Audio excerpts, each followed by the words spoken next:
Góðu gestir, verið velkomin hérna á ráðstefnuna vinnuverndarráðstefnu Vinnueftirlitsins meðferð hættulegra efna og öryggismál í fiskeldi og fiskvinnslu. Sigurður Einarsson heiti ég og ég sérfræðingur á nýju sviði Vinnueftirlitsins sem kallast heilsu- og umhverfissvið og ég leiði þetta átak Vinnueftirlitsins sem er núna á öðru ári. Ég býð ykkur sem sagt öll hjartanlega velkomin og bæði ykkur hér í salnum og þau sem að horfa og hlusta í gegnum netið og vonandi það alltaf takast og allir sjá mig og heyri og sjái á tjaldið. Þessi ráðstefna er hluti af vinnuverndarátaki sem að stofnunin stendur að í samstarfi og með styrk frá Vinnuverndarstofnun Evrópu í Bilbao. En átaki snýst fyrst og fremst ábyrga meðferð hættulegra efna á vinnustöðum. En það hófst í apríl á síðastliðnu ári og lýkur í lok þessa árs. En það eru yfir 30 lönd sem að taka þátt í því með stuðningi samstarfsaðila í hverju landi. Og í tilefni átaksins var haldin ráðstefna á Grand Hotel Reykjavík 19. október og önnur í Hof á Akureyri 24. október fyrra. En áður höfum við haldið að slíka ráðstefnu með ólíkum áherslum á Egilsstöðum, aftur á Akureyri og Borgarnesi. Og það er því sérstaklega ánægjulegt að geta loks haldið eina slíka ráðstefnu hérna á Ísafirði en við erum með starfsstöð hér og 2 starfsmenn. Especially I want to welcome Marianne Samson from SINTEF in Trondheim, Norway. But SINTEF is one of Europe's largest independent research organizations. I met Marianne at a NIVA course in Tromsø last winter, where she was one of the organizers on the topic workers in the cold. I found it very interesting, especially as she did research on cold work in the fishing industry and agriculture industry in Norway, which I think has many similarities with Icelandic conditions, especially here. Today she will not only focus on the cold environment, but also on the interaction between work and health in general, which I'm sure will be informative for the fishery industry here in Westfjords and the fish farming. Her lecture will be in English, but otherwise we will have it in Icelandic, and I hope you can tolerate that, Marianne. Í dag verða 4 aðrir áhugaverðir fyrirlestrar þar sem að áherslan verður á öryggismál í fiskeldi og fiskvinnslu hér á Vestfjörðum og víðar, en sérstaklega verður þó sjónum beint að notkun og meðferð hættulegra efna í þessum iðnaði í anda átaksins. Þið í salnum eruð með dagskrána og ýmist fróðlegt efni átakið og önnur fræðslurit sem Vinnueftirlitið gefur út. Og þar er meðal annars 9 ferðu bæklingur þrif og hreinsefni í matvælaiðnaði og í öðrum iðnaði. Það er smá töf á að bæjarstjórinn Guðmundur Gunnarsson komi og setji ráðstefnuna formulega, en hann er væntanlegur innan nokkurra mínútna, þannig að við tökum okkur bara smá pásu hér á meðan. Ég afsaka þessa töf, en bæjarstjórinn mættur og ætlar að setja ráðstefnuna formulega. Gjörðu vel.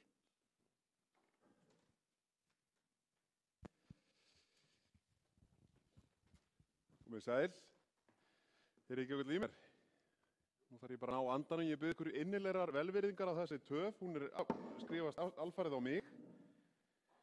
Það er alveg sama hvað maður heldur ofta maður geti verið á 2 stöðum samtímis, að maður er alltaf myndi á það að það er ekki hægt, en maður reynir alltaf aftur. En mér langaði til að segja ykkur í dag, ég held að sé gott tilefni til þess að, ég veit náttúrulega ekki hvernig ég á að byrja þetta, vegna þess að ég þekki ekki málið. Ég þekki ekki efnið, en ég held hins vegar að eftir að hafa allavega kynnt með gögnin sem þið eruð að fara yfir, ég held að hættulegasta svarið við spurningu, þegar maður ber upp spurninguna af hverju gerum við hlutin eins og við gerum þá, ef að svarið er vegna þess að við höfum alltaf gert þetta svona, þá þurfum maður að staldra við og velta fyrir sér gagnrýni spurningum heldur en bara af hverju. Og ég sé að á ráðstefnunni þá á að fjalla þessi málefni út frá kannski og með hliðsjón af þeim breytingu sem að eiga sér stað í atvinnulífinu, sérstaklega hérna fyrir vestan. Og það held ég að sé mjög áhugaverð nálgun, ég held að það sé mjög tímabær nálgun, vegna þess að ef þið hugsið tilbaka, þið sem eru eldri en ég, sem eru nú vel flestir hérna inni, þá hefur umhverfið okkar í atvinnulífinu og hvernig við tökumst á við verkefni okkar hafi gjörbreyst á mjög skömmum tíma. Og því afsakið bleik naglalakið. Það er bleikur október og dóttir mín vildi ekki að ég færi í háa hæla en við sættust á naglalakið.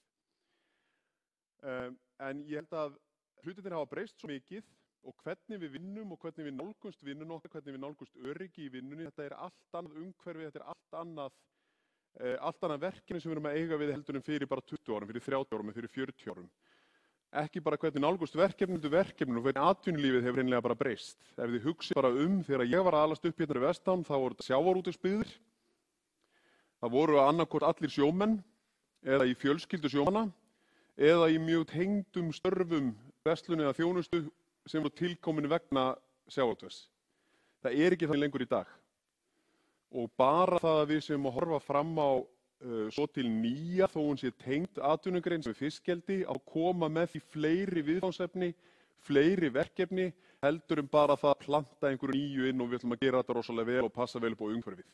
Það þarf að huga að miklu fleiri þáttum, eins og til dæmis hvernig er aðbúnaður starfsmanna, hvernig tryggjum við öryggi, hvernig förum við með í rauninni þessa nýju grein og allir þessi nýju viðfangsefni, þannig að þetta fólk sem við viljum bæði laða hingað og búa til ný tækifæri fyrir, að öryggi þeirra sé tryggt og við sem að vanda okkur við verkefnin í Kvífurna.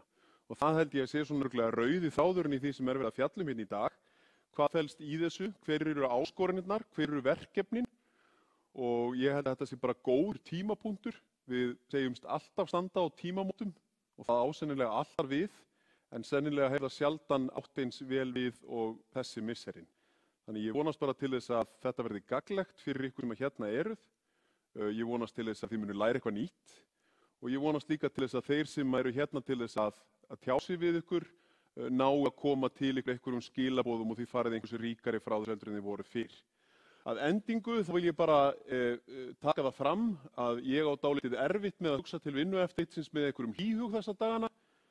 Síðastur á mætaskrá er samstarfsmaður minn, Brynjar Þór Jónasson. Ég sé að það er búið að skipta titil á honum og það er búið að setja komandi titil vinnueftirlitsins á hann. Ég mótmæli þessu harðlega. Þetta er ekki búið að gerast ennþá. Og ég mun beina allri minni faglegu reiði að vinnueftirlitinu hér eftir, þar sem ég er mjög ósáttur við að missa þennan hæfa einstakling, en þið eigið eftir að njóta starfskrafta hans eins og við höfum gert hingað til. Þannig að Brynjar minn, takk fyrir samstarfið. Ég vil nota þetta tækifæri til þess og vegni þess vel á nýju vettvangi og ég vænti þess líka að þið eigið öll eftir að fara einhversi ríkari af þessari ráðstefnu í dag. Og takk fyrir að vera hérna með okkur á Íslandi.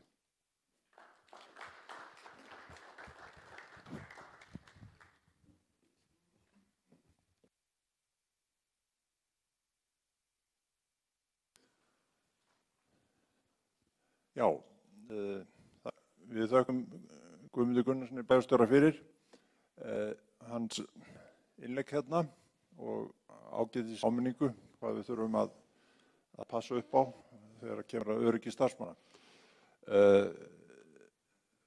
Þá er komið að Marianne Sandsum sem ætlar að fjalla interaction between work and health in fish farming, Norwegian employees' perception, work strain and work environment. Welcome, Marianne.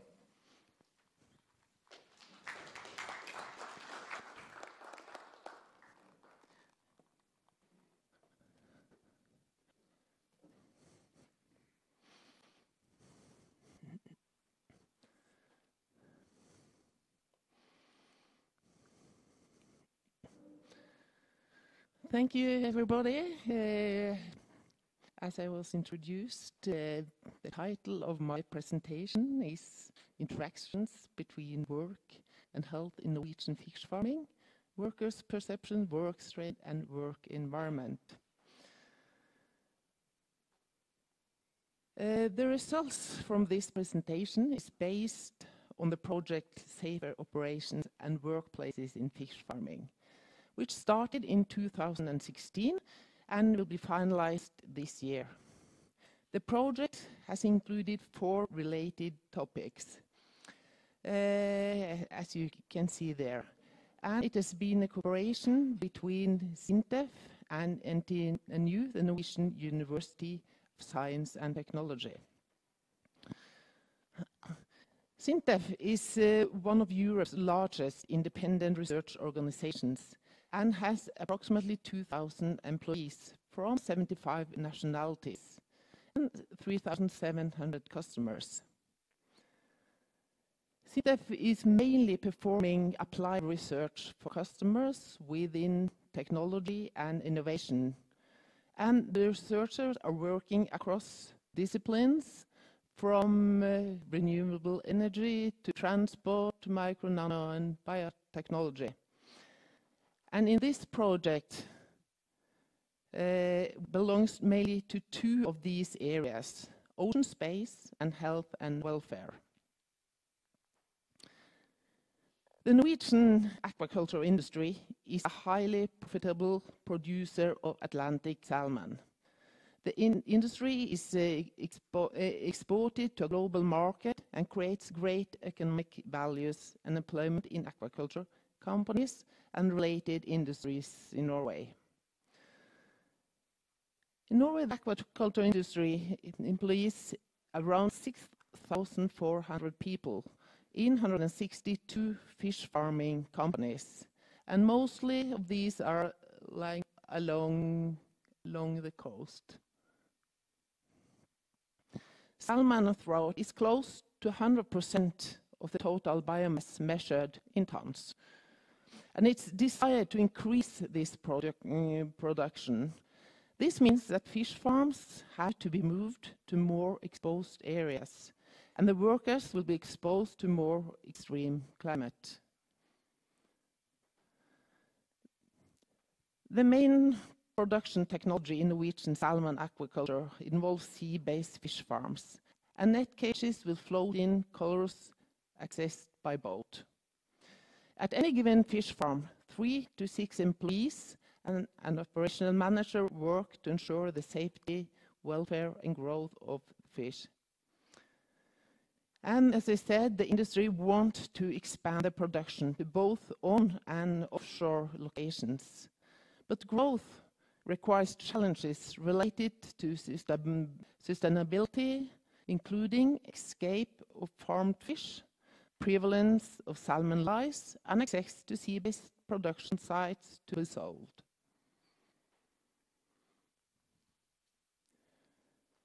The physical work environment in the aquaculture industry may be a challenge, since the workers operate in open sea areas where they may be exposed to wind, rain, snow, waves, and currents. And the northern winters may worsen these working conditions, with the low temperatures, darkness, and icing on gangways and fish cages, while some operations are performed at high physical intensities. Such conditions may negatively affect safety, work performance, comfort, and health.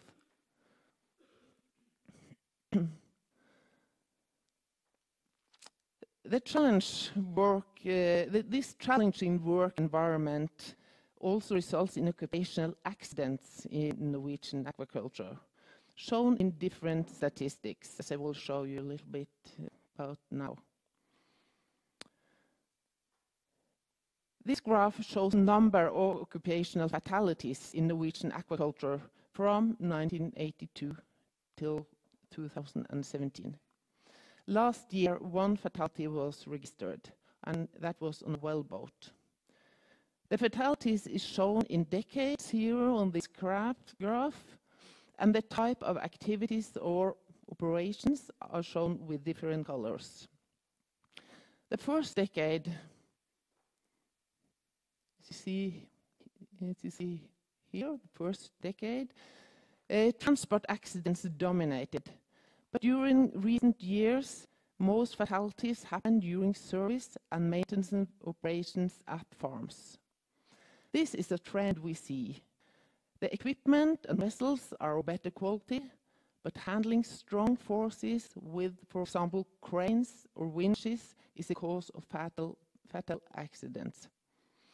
During the last 5 years, there have been no accidents during transport. These data are from SINTEF's own databases.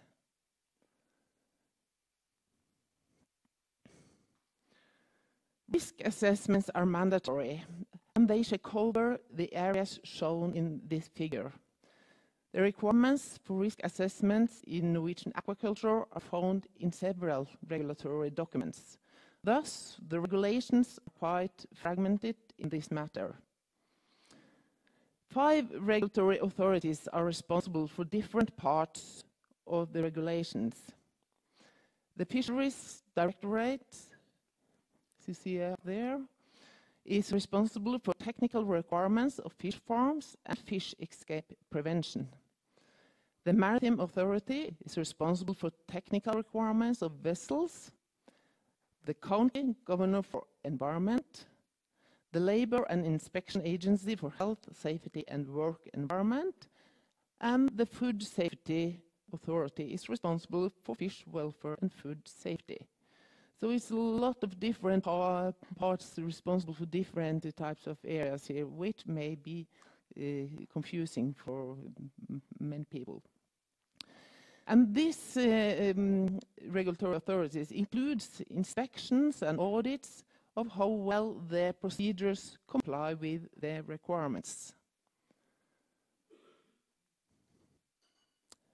This figure shows number of occupational accidents reported to the Norwegian Labour and Welfare Administration as a basis for occupational injury claims between 2001 and 2012.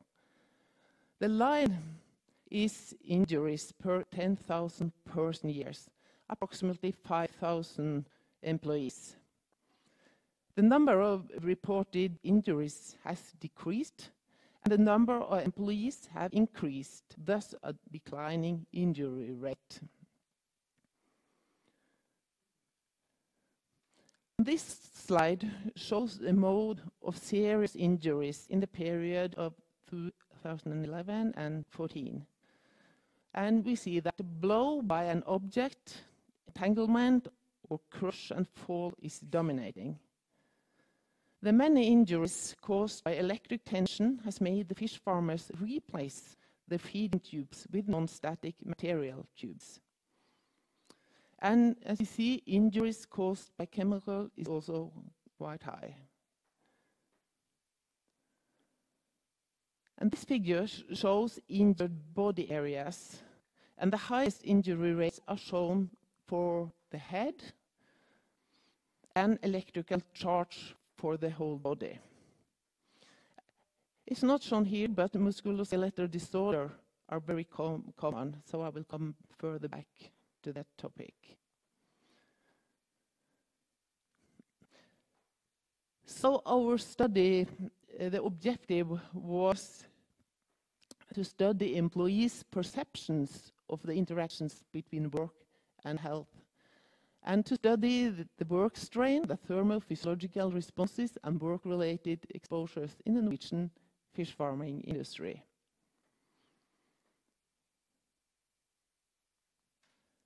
In our projects, usually we are using several different methods, ranging from register data studies with several thousand people to standardized physiological laboratory tests with few participants. In this study I will present now, we have used a telephone survey, interviews, and physiological field tests, which I will present now.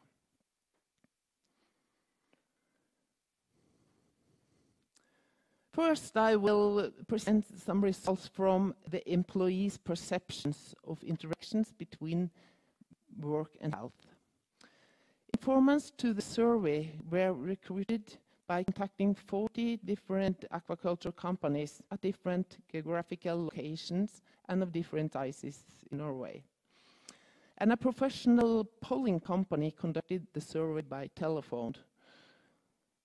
And the companies who shared employees' phone numbers received information about the survey and were encouraged to share with the employees beforehand.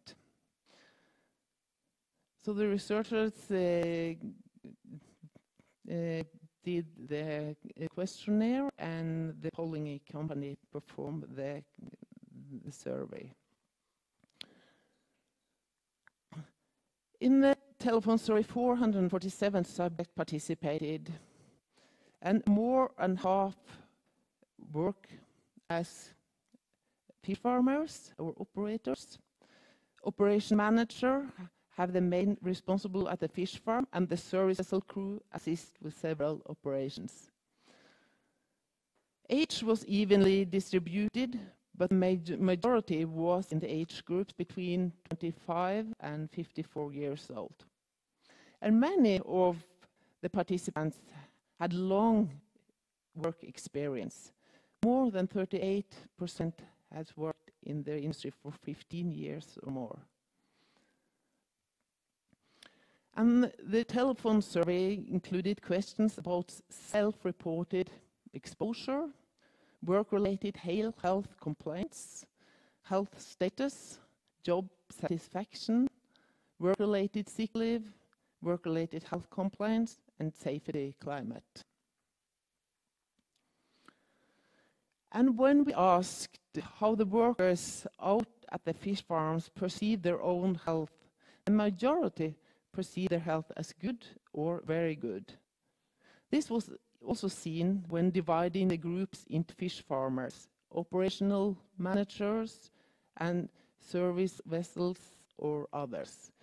So the mean votes were 84.5.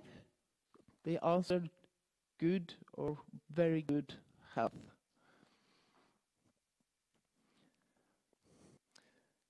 When we asked the fish farmers about exposure, actually it was not surprisingly, but 45% was exposed to water spray often or very often in the course of the previous 12 months.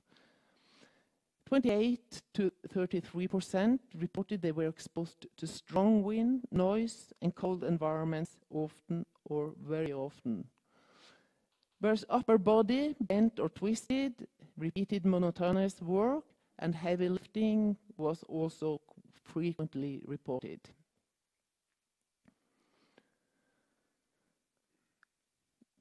And when we were asking the fish farmers about different health problems, 27% reported they had experienced pain in the neck, shoulders, arms, often or very often in the course of the previous 12 months.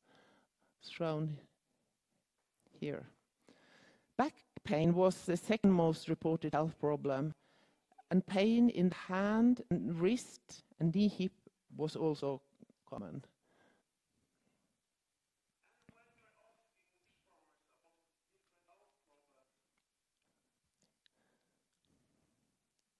Okay. We wanted also to know if the health complaints was work-related, and asked, do you think that this complaint is wholly or partially caused by your work situation? And this figure shows in dark blue the percentage answering yes on this question. 92% answered that they thought pain in their hands, wrist was work-related, whereas 87% thought pain in the neck, shoulder, and arms were. A high percentage also answered that they thought white fingers and back pain was work-related.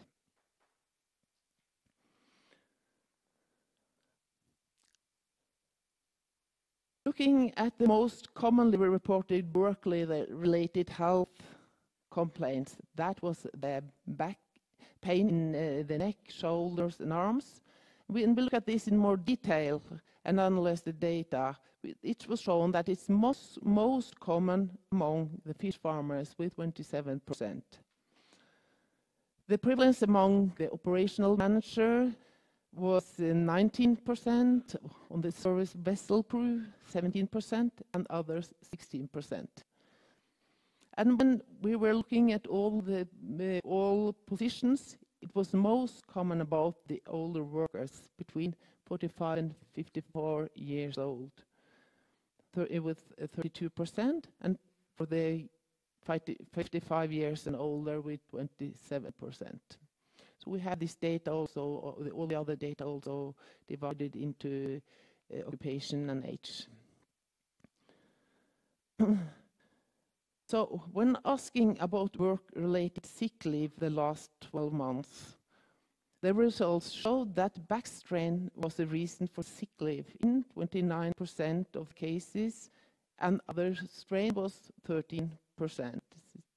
You see it here. And crush, blow, cuts were on this side were reported by 13%. Fracture was 8%, and other acute injuries 19%. So when we ask, do you worry that your work may affect your health negatively now or in the future? 26% answered yes, and 26% answered sometimes. 39% worried about strain injuries, and 24% about accidents. And worries about chemicals was approximately 6%, as you see on this graph here.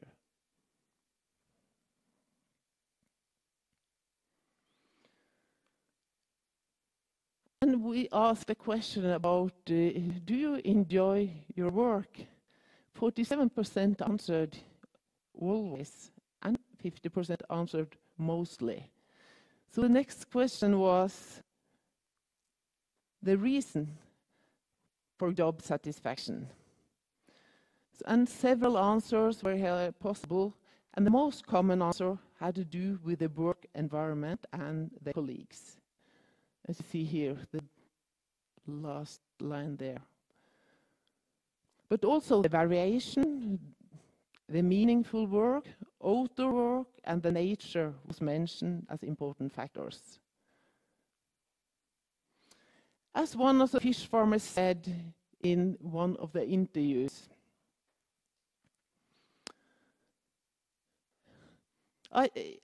I feel, for me, I love the sea very much. I knew I loved the sea before, but I had not worked at sea. To come out here and work on the fish farm, I thought it was very cool. And I will without a doubt have this kind of a job probably for the rest of my life. I think it's incredibly rewarding. It's varied. You do some work inside, you do a lot of work outside. It's different people you work with, and very many external good people come by too. So it's new things. It's very dynamic. So many people are very satisfied with the work.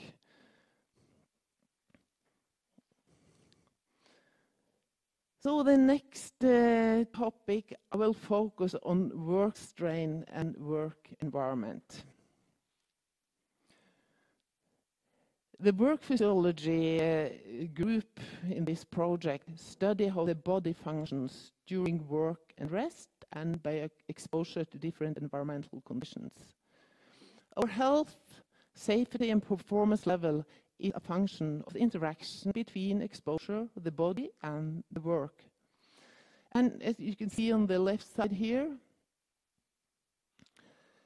the temperature, the radiation, humidity and wind are affecting the human physiology. And the same are work intensity on this side, the work intensity, the time of day you're doing the work, the workload, technique, and duration of the work. And we are trying to optimize this part, the physiology of the human body, with the heat balance, fluid balance, metabolism, respiration, and circulation in order to improve the health, safety, and performance. So personal protective clothing and equipment on this side, we should work on this side, but we should also work on this side with the procedures and organization of work.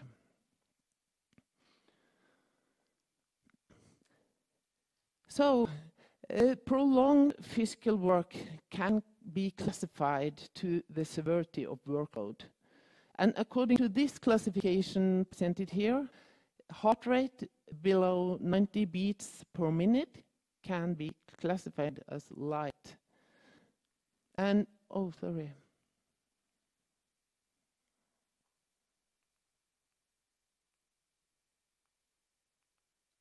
Yes. Between 90 and 110 beats per minute is classified as moderate, and above 110 as heavy, very heavy, and extremely heavy work. However, the classification of cardiac strain does not consider the relevance of age or physical fitness of the workers. This means that a heart rate of, for instance, 100 beats per minute does not imply the same work intensity for cardiac strain for a 20-year-old man or person and a 50-year-old person. And since this table refers to average individuals 20 to 30 years of age, it can be used only as a general guideline for in view of the vast individual variations in ability to perform physical work. We have therefore used in this study age-adjusted heart rate, as I will describe later. Physical work also increases heat production of the body, and depending on the work intensity, the core temperature stabilized at different levels, as seen on this figure. The light, the medium, or heavy exercise stabilize the core temperature at different levels. The exception is during very heavy exercise, especially in hot environments, where the core temperature may continue to rise up to dangerous levels. So the objective of this part of the project was to study the work strain and thermophysiological responses of fish farmers during the regular working operations. So we went out in the field to the different fish farms, and as you know, the work tasks in fish farming includes daily routine work at lower work intensities and days with higher work intensities, so for example, during delousing and slaughtering. And it includes days with nice and quiet weather and days with extreme work conditions. In this study, field tests were performed on 4 fish farms located on 4 islands in the middle part of Norway. As you can see here in this middle part of Norway, here or in Iceland, Greenland here. Yeah, so we were in the middle part of Norway. And 14 fish farmers volunteered to participate in the study in the period March 2017 to November last year. And they were all professional fish farmers who performed the regular work during the study. And work intensity was measured with a heart rate recorder. And as earlier mentioned, the classification of cardiac strain does not consider the relevance of their age or physical fitness. And since the age of the participants showed a great variation in this data, it was from 16 to 60 years of age, the results are corrected for this age variation. Core temperature was measured using a core temperature pill, showed here, and this was swallowed before work started, so we could measure the core temperature. And also skin temperatures were measured at different locations. And a questionnaire was used to obtain information about subjective thermal sensation and comfort. And environmental conditions were measured, the ambient temperature, relative humidity, and wind speed was measured at each work site. The field measurements took place in March and November, and we had expected more extreme work and environments and temperatures, but it wasn't that it's extreme. They were not exposed to this is very much sub-zero temperatures, because the temperature varied between 0 and 15 degrees and wind up to 5 meters per second. We tried a couple of other days, but then it was shut down. It was too strong wind to go out there. So therefore we have no extreme result from very extreme environments. This figure shows measurements of heart rate in black and core temperature in gray. This for one fish farmer during a 6-hour work period. And the fish farmer is performing different type of work, such as maintenance work, rope and crane handling, work operations, pulling fish nets, slaughtering, and delousing operations. And depending on the work task performed, we see the fluctuations in heart rate and core temperature. So the heart rate and core temperature here.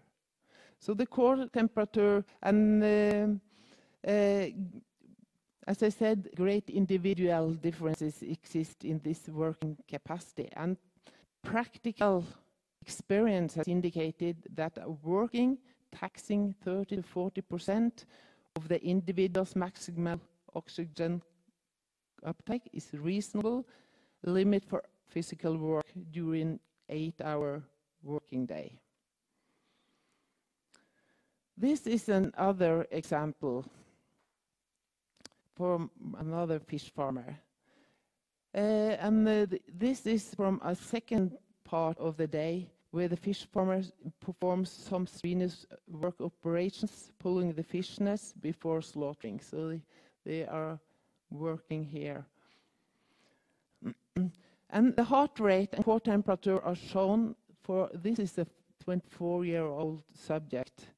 And from a start temperature of 37.1 degrees Celsius, the core temperature increases. From here, it increases during work to 38.3 degrees after approximately 1 hour, which shows the increased heat production during this work task.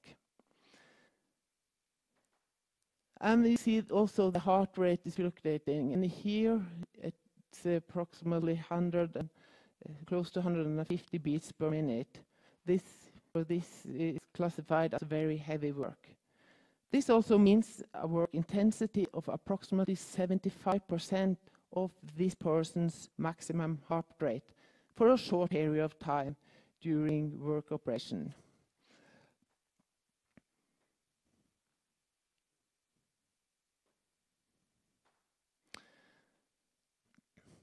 As I said, we were not out there at very extreme work environments, but we asked the participants about their subjective evaluations. And in the visit to one of the fish farms in March, when the ambient temperature was approximately 0, showed that the thermal state of the body was voted neutral, and they felt comfortable. In the telephone survey, we also asked if the workers freeze at work, and 8% reported or answered that they freeze often or very often at work.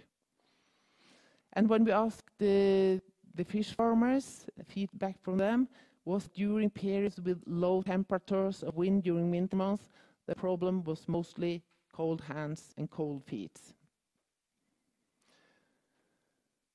as one of the fish farmers said, the winter is distinct. 10 hours on the fish farm in winter waters is tiresome. You are always in motion all day. So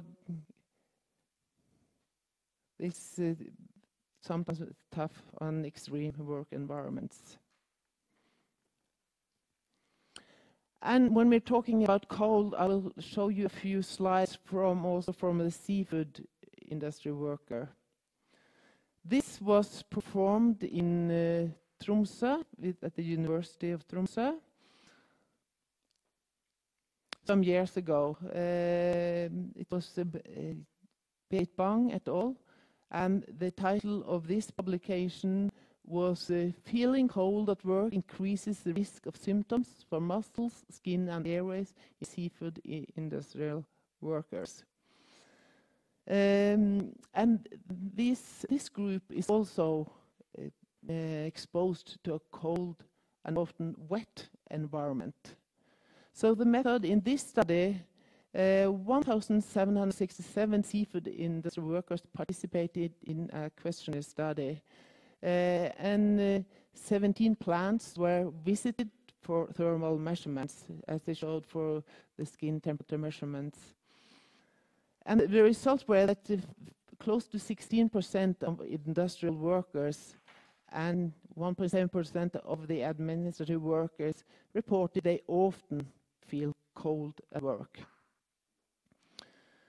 Industrial workers who reported that they often feel cold had significantly increased prevalence of symptoms from muscles, skin, and airways while working, compared to workers who reported that they never felt cold at work. And here they also measured the skin temperatures using skin thermistors, and here they measured on the foot, and the foot temperature measured during a whole shift. This was a female peeler in the shrimp industry, and the temperature sensor was fixed to the skin on the top of the foot. And the conclusion of this study was that moderate cooling caused by indoor working environment may increase muscle, airway, and skin symptoms.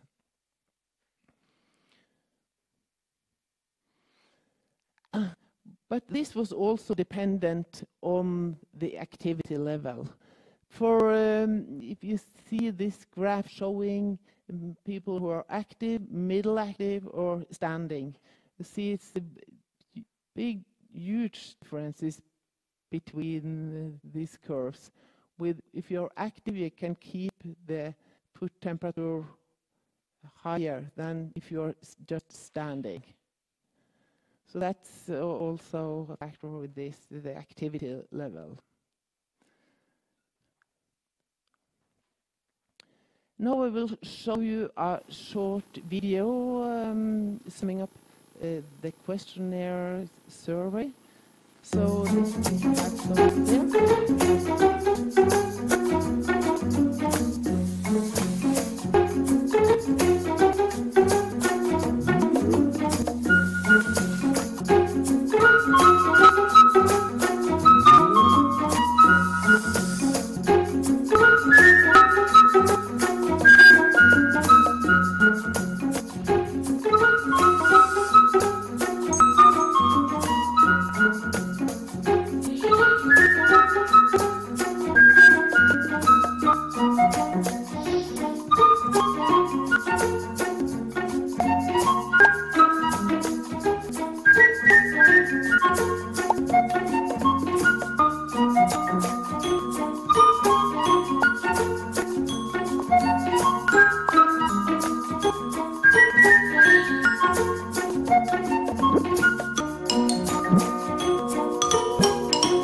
So to sum up a little bit here, this study it confirms that workers on fish farm are periodically exposed to high levels of work strain, manifests an increased core temperature and heart rate when working.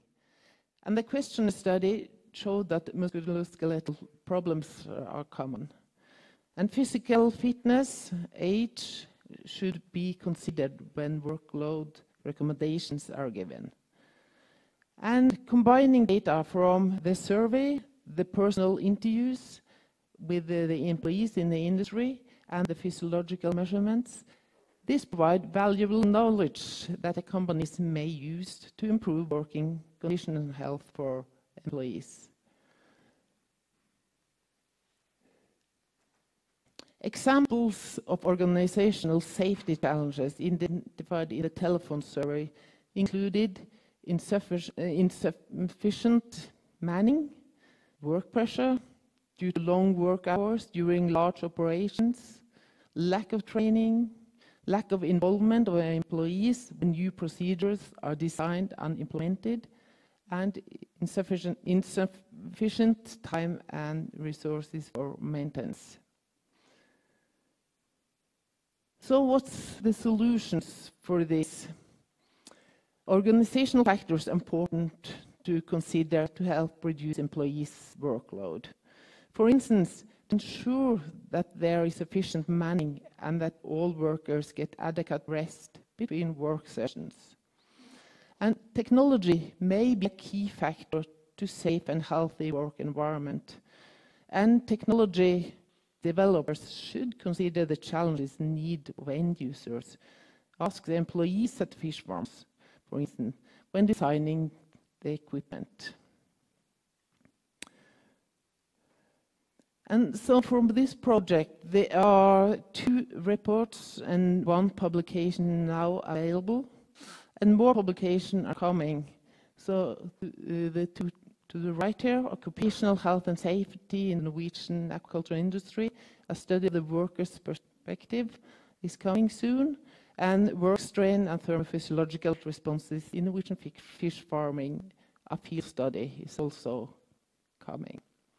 And it's also a website here on Hinder rømming. That's it's SINTEF's website you could also look at. So then I will say thank you for listening.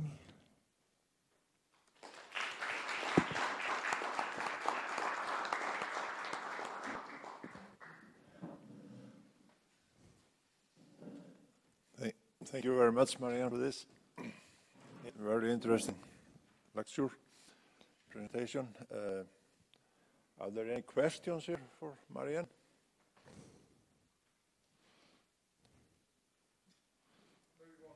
Yes.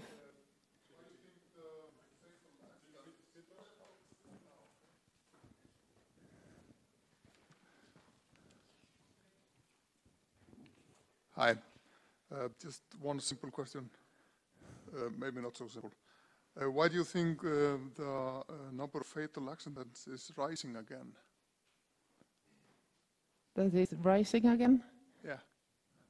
I see I have your notes from your lecture, and I see between the years 82 and 2001, there are 24 accidents, fatal accidents.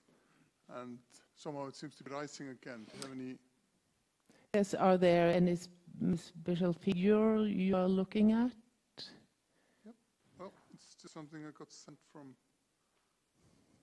So they're not rising again, or? It's yes. If you look at the last year in this one of the figures, 2002, it seems like it's rising. Maybe that's you're looking at. Yeah.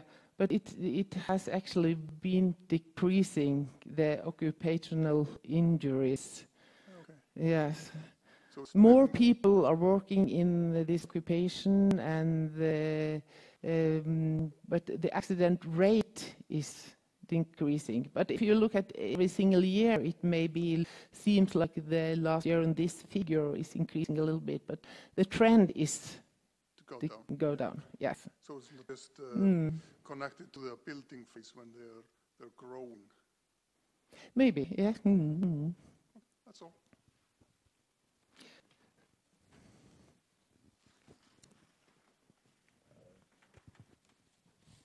Are there any other questions? I have one question regarding Okay. the chemical injuries and accidents. They are quite common there, I think, or one of them. What kind of chemicals were you using or what caused the accidents, do you think? Do you? I asked that myself because we didn't go into that in this questions. In the questionnaire, we didn't ask what kind of chemicals, but it's formic acids used, chemicals used for delousing, hydrogen peroxide, and disinfections are increasing in Norway at least. So there are some, probably some more, but I'm not the details about this. Yeah. Okay, thank you. Other question, why do you think that the workers think they are so healthy in this industry? It was almost 97% or 85 or something like that. It's Do you have probably any explanation on that? it's probably also a healthy worker effect here, that if you have bad health, it's difficult to work in this industry. You have to, in the beginning, be sort of good health. But other industries, it's the same. In fisheries, we've seen they reported approximately the same as in the fish farming. Yeah. So You have to be. but good still, shape there are to work. challenges. There are musculoskeletal disorders, and there are things to worry about. yeah, also. yes. Absolutely. Well, if there are not any other questions, thank you very much for your presentation. And that's all gift for me. Oh, thank you. Thank you. Chocolate from this area. Thank you. Yes. I just want to tell you that all the presentations will be on our homepage. Allar hérna glærurnar verða á vefnum hjá okkur.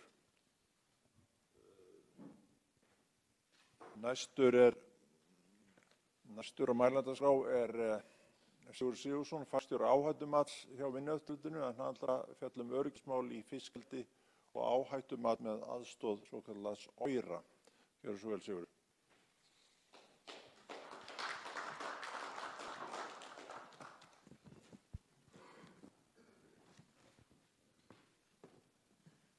Erum komin inn núna? Þetta í lagi? Já. Já, ég heiti sem sagt Sigurður Sigurðsson og fagstjóri áhættumats fyrir hérna hjá Vinnueftirlitinu. Og við höfum verið að skoða töluvert öryggismál í fiskeldi og hérna meðal annars viljum við hérna nota til þess þetta verkfæri sem við komum aðeins inn á. Og hvað höfum við verið að skoða, hvað höfum við Vinnueftirlitið áhuga á? Við höfum áhuga á öllum ferlinum, öllum framleiðsluferlinum sem að hérna sem sagt varðar frá sem sagt seiðaeldi og alveg út í fullunin eða fisk sem er til útflutnings. Og við erum líka að horfa fram á væntanlega breytingar í þessum geira. Við sjáum til dæmis fyrir okkur á fóðurframleiðslan flytjist meira hingað heldur en hefur verið kannski. Og þannig að við erum að reyna að spá í hvernig þetta hefur verið, í dag og hvernig þetta mun þróast í náinni og kannski aðeins lengri en í allar náinni framtíð. Við viljum sjá svona 10-15 ár fram í tíma. Þarna höfum við verið að skoða Evrópuregluverkið og það eru þessar tvær megin tilskipanir sem eru miðaðar við, eru notaðar. Það er þetta Water Framework Directive sem hefur er mikið að fókusera á ferskvatn í landi, en það koma inn mjög mikilvæg kröfur mengun og eitt og annað. Síðan það Marine Strategy Framework Directive sem nærtakar okkur, kannski á ekki við, það erfitt, það ná engin kannski landslög yfir þegar þetta komið langt út fyrir netalagnir eins og lög oft gera ráð fyrir. Þannig að það er svona misjafnt hvað við fáum mikið út úr þessu og hvað en þetta er það sem við notum og miðum við. Og það sem athyglisvert við að þarna mjög mikið talað umhverfið og ýmislegt kringum það, náttúrulega erfðablöndun, fisk og fleira, en það fjandakornið ekki minnst á öryggi starfsmanna. Það bara eiginlega ekki talað það. Og þetta ekki viljandi, þetta ekki yfirsjón sem slíkt í Evrópuverkinu, heldur held ég að það sé fyrst og fremst vegna þess að maður gerir ráð fyrir því að aðrar reglur, aðrar tilskipanir eigi gildi, en þá kemur aftur flækjustigið þar sem þetta á sjó og landi og ýmislegt kringum það, þannig að þetta ekki alveg svona einfalt í fiskeldinu í dag. Kringum þetta það mikil umræði í gangi. Blue economy mikið fjallað og mikið við talað það. Það fiskeldi færð að vera talsverða athygli og það líka af umhverfisástæðum hlutum. Menn sjá fyrir sér Evrópusambandið og þeir sjá fyrir sér að fiskneysla hún muni aukast og hún þurfi að aukast sem bara sennilega við alveg heilsufarsstaði. Þetta hollur og góður matur. Menn vilja líka fá þennan holla og góða mat framleiddan í heimabyggð sem þá Evrópa. Og þannig að það mikill áhugi og það drift í þessa átt sem við þurfum að nýta okkur, fylgjast með og stýra svolítið í rétta farveg hér á landi. Það náttúrulega rosalega mikið tekist á, það ekkert óeðlilegt við það að það sé tekist á fiskeldi. Þetta ný atvinnugrein. Það hagsmunir manna sem með veiðiréttinn í landi, telja sér ógnað eða hafa skoðun á þessu og það ýmislegt sem þarf að ræða og það ekkert óeðlilegt við það. Það alls konar vottunarstaðir í gangi, til dæmis BRC, Marine Stewardship Council, það hellingur á þessum stöðlum. Þeir flestir að skoða svona fæðukeðjuna, hvort það sé barna, þrælkun og ýmislegt fleira. En í rauninni fara þeir einn eða tveir minnast á samþykktir ILO, International Labour Organization, vinnuvernd og þær nokkuð basic á okkar mælikvarða, svo ég segi það nú ekki öðruvísi. En það ljóst að það jákvæðin í iðnaðinum og menn sjá líka fyrir sér að þeir til þess að í þessari þjóðfélagsumræðu þá vilja menn ekki gefa sig út fyrir það að vera koma með nýjan iðnað án þess að hugsa öryggi starfsmanna. En það þarf samt að fylgjast með því.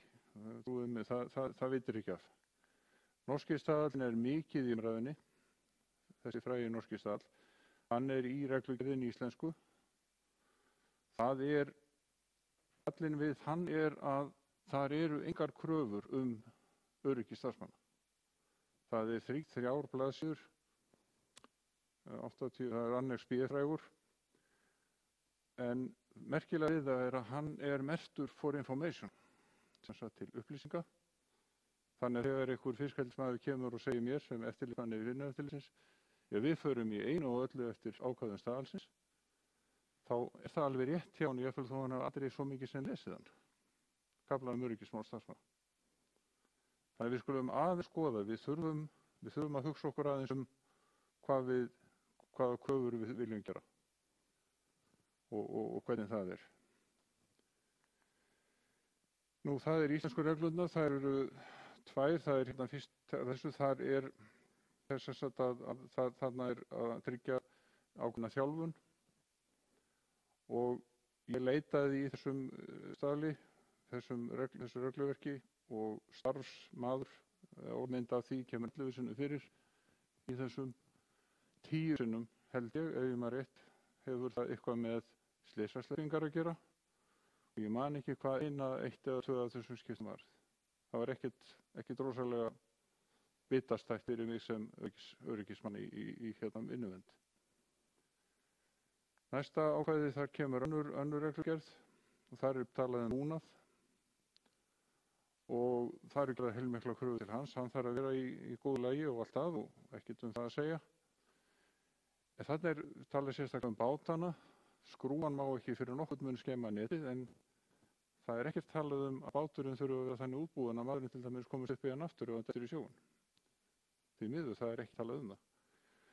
Og hérna, þetta þessi ofuráhersla á netpokann, vörn gegn geislavirkingum, hún að mínu viti beinlínis skaðleg. Hún veldur því að menn horfa á þennan þátt eins og það sé það eina sem þarf að hugsa þegar allir á botninn kvöld. Jú, regluverkið snýst allt það. Og hérna, ég til dæmis fór í skoðunar nýlega og tók eftir því að það vantaði alla björgunarstiga á hringina, á hérna flóðhringina. Fékk það svör að þar hefðu menn áhyggjur af því að stíginn geti skemmt netpokann. Og ég var eitthvað að bíddu nú við, er það rétt skilið að þið hefðu meira áhyggjur af því að sleppi 25 laxar heldur en að maðurinn drukkni ef hann fer í sjóinn? Þessu var að sjálfsögðu ekki svara, svo jú, hann hlýtur að geta kraflað sig upp. En fullvaxinn maður eins og ég og svona, ég verð gallaður, við erum alveg hátt í 200 kíló þegar maður komið í sjóinn með blautan galla og komast upp úr. Og það skítkaldur eftir nokkra mínútur. Þannig að þetta ekki alveg svona einfalt. Nú, umræðan fiskeldi hér á landi, hún fer í umhverfismál á einn annan hátt og það ekkert óeðlilegt þannig en við þurfum, eins og segja, við þurfum að ræða, við þurfum að fara meira yfir í sem sagt breiðari mynd. Ég ekki að tala minni áherslu á umhverfis og öryggismál, umhverfis og hérna og sem sagt verndun sem sagt hérna fiskistofna eða sem sagt viltustofna. Ég ekki að tala það. Ég vil bara fá manninn að minnsta kosti hliðina á laxinum í þessu umræðu. Og það væri bara þó nokkuð unnið með því. Og að því að sko, eins og segi, þetta hefur litað umræðina of. Og til dæmis, þannig að við þurfum að beina henni svolítið í réttan farveg. Og við höfum verið að skoða þetta alveg þó nokkuð út allt. Ég hef játað að við höfum kannski skoðað meira lax og það eldi, af því það á meira við hér. En fiskeldi náttúrulega mjög mikilvægur atvinnu, mikilvægur viðnaður, mjög víða upp á landi, alls kyns fisktegundir og allt þannig að það hellingur sem við vitum þetta. Og við erum að skoða hvað við getum lært. Þar eru hlutir eins og kemur hérna fram. Það Slysavarnaskóli sjómanna, hann var nú eitt af þessum sem kom fyrst í hugan. Af því einfaldi ástæðu að þeir eru þeir einu sem hafa aðstöðu til þess að æfa að fara í sjóinn og ná öðrum upp úr sjónum. Það er bara þannig og þeir hafa náttúrulega ákveðna stöðu. Þess vegna fóruðu með okkur í skoðunarferð núna fyrir stuttu síðan. Það alls konar leiðbeiningar frá strandgæslum, björgunarliðum sem við erum að nota. Þar fáum við bestar upplýsingar lífsmöguleika í sjónum með mismunandi skilyrði. Öryggisbúnaði fyrir minni báta, björgunarstig og ýmislegt. Það hellingur af góðum upplýsingum sem við viljum nota og síðan það reglur öryggi hafna. Það ekkert óbóðslegur grundvallarmunur á fljótandi kví og flotbryggju. Fyrir utan það reyndra flotbryggjan en yfirleitt svona nokkuð góðu skjóli. En þar eru gerðar ákveðnar kröfur og við eigum að skoða þær kröfur og akkur þær eru þarna. Í flotbryggjunni eru menn kannski að hugsa með sig kannski í misgóðu ásigkomulagi að falla í sjóinn. En breyttur maður, og eins og við sáum að tölunum áðan, að það virtist vera sjálfsagt mál að vinna 10 tíma á kví. Það finnst mér alveg skelfilega langur tími. Og ég ekki viss að maður sem búinn að vinna 10 tíma út á kví sem mikið betur farin heldur en maður sem búinn að drekka 2 bjórum á mikið á leiðinni um borðið skip. Þannig að það þarf að skoða þetta í heild sinni og hvað við erum að gera kröfur um. Hvernig yfirfærum við þessa reynslu hingað? Hvað gerum við þessa þekkingu sem við fáum? Og við höfum náttúrulega normenn sem eru búin að gera þetta í 100 ár eða hvað það nú er. Skota og Íra, Kanadamenn, Sílebúa, Færeyinga. Og hvað gerum við? Hvað getum við lært af þeim? Og það er, við þurfum að skoða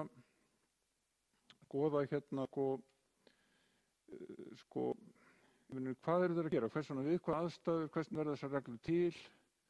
Hvernig er eftirlitsapparati hjá þeim? Hvernig eru lagaramminn? Og yfirfæra þetta til okkar þannig að það virki.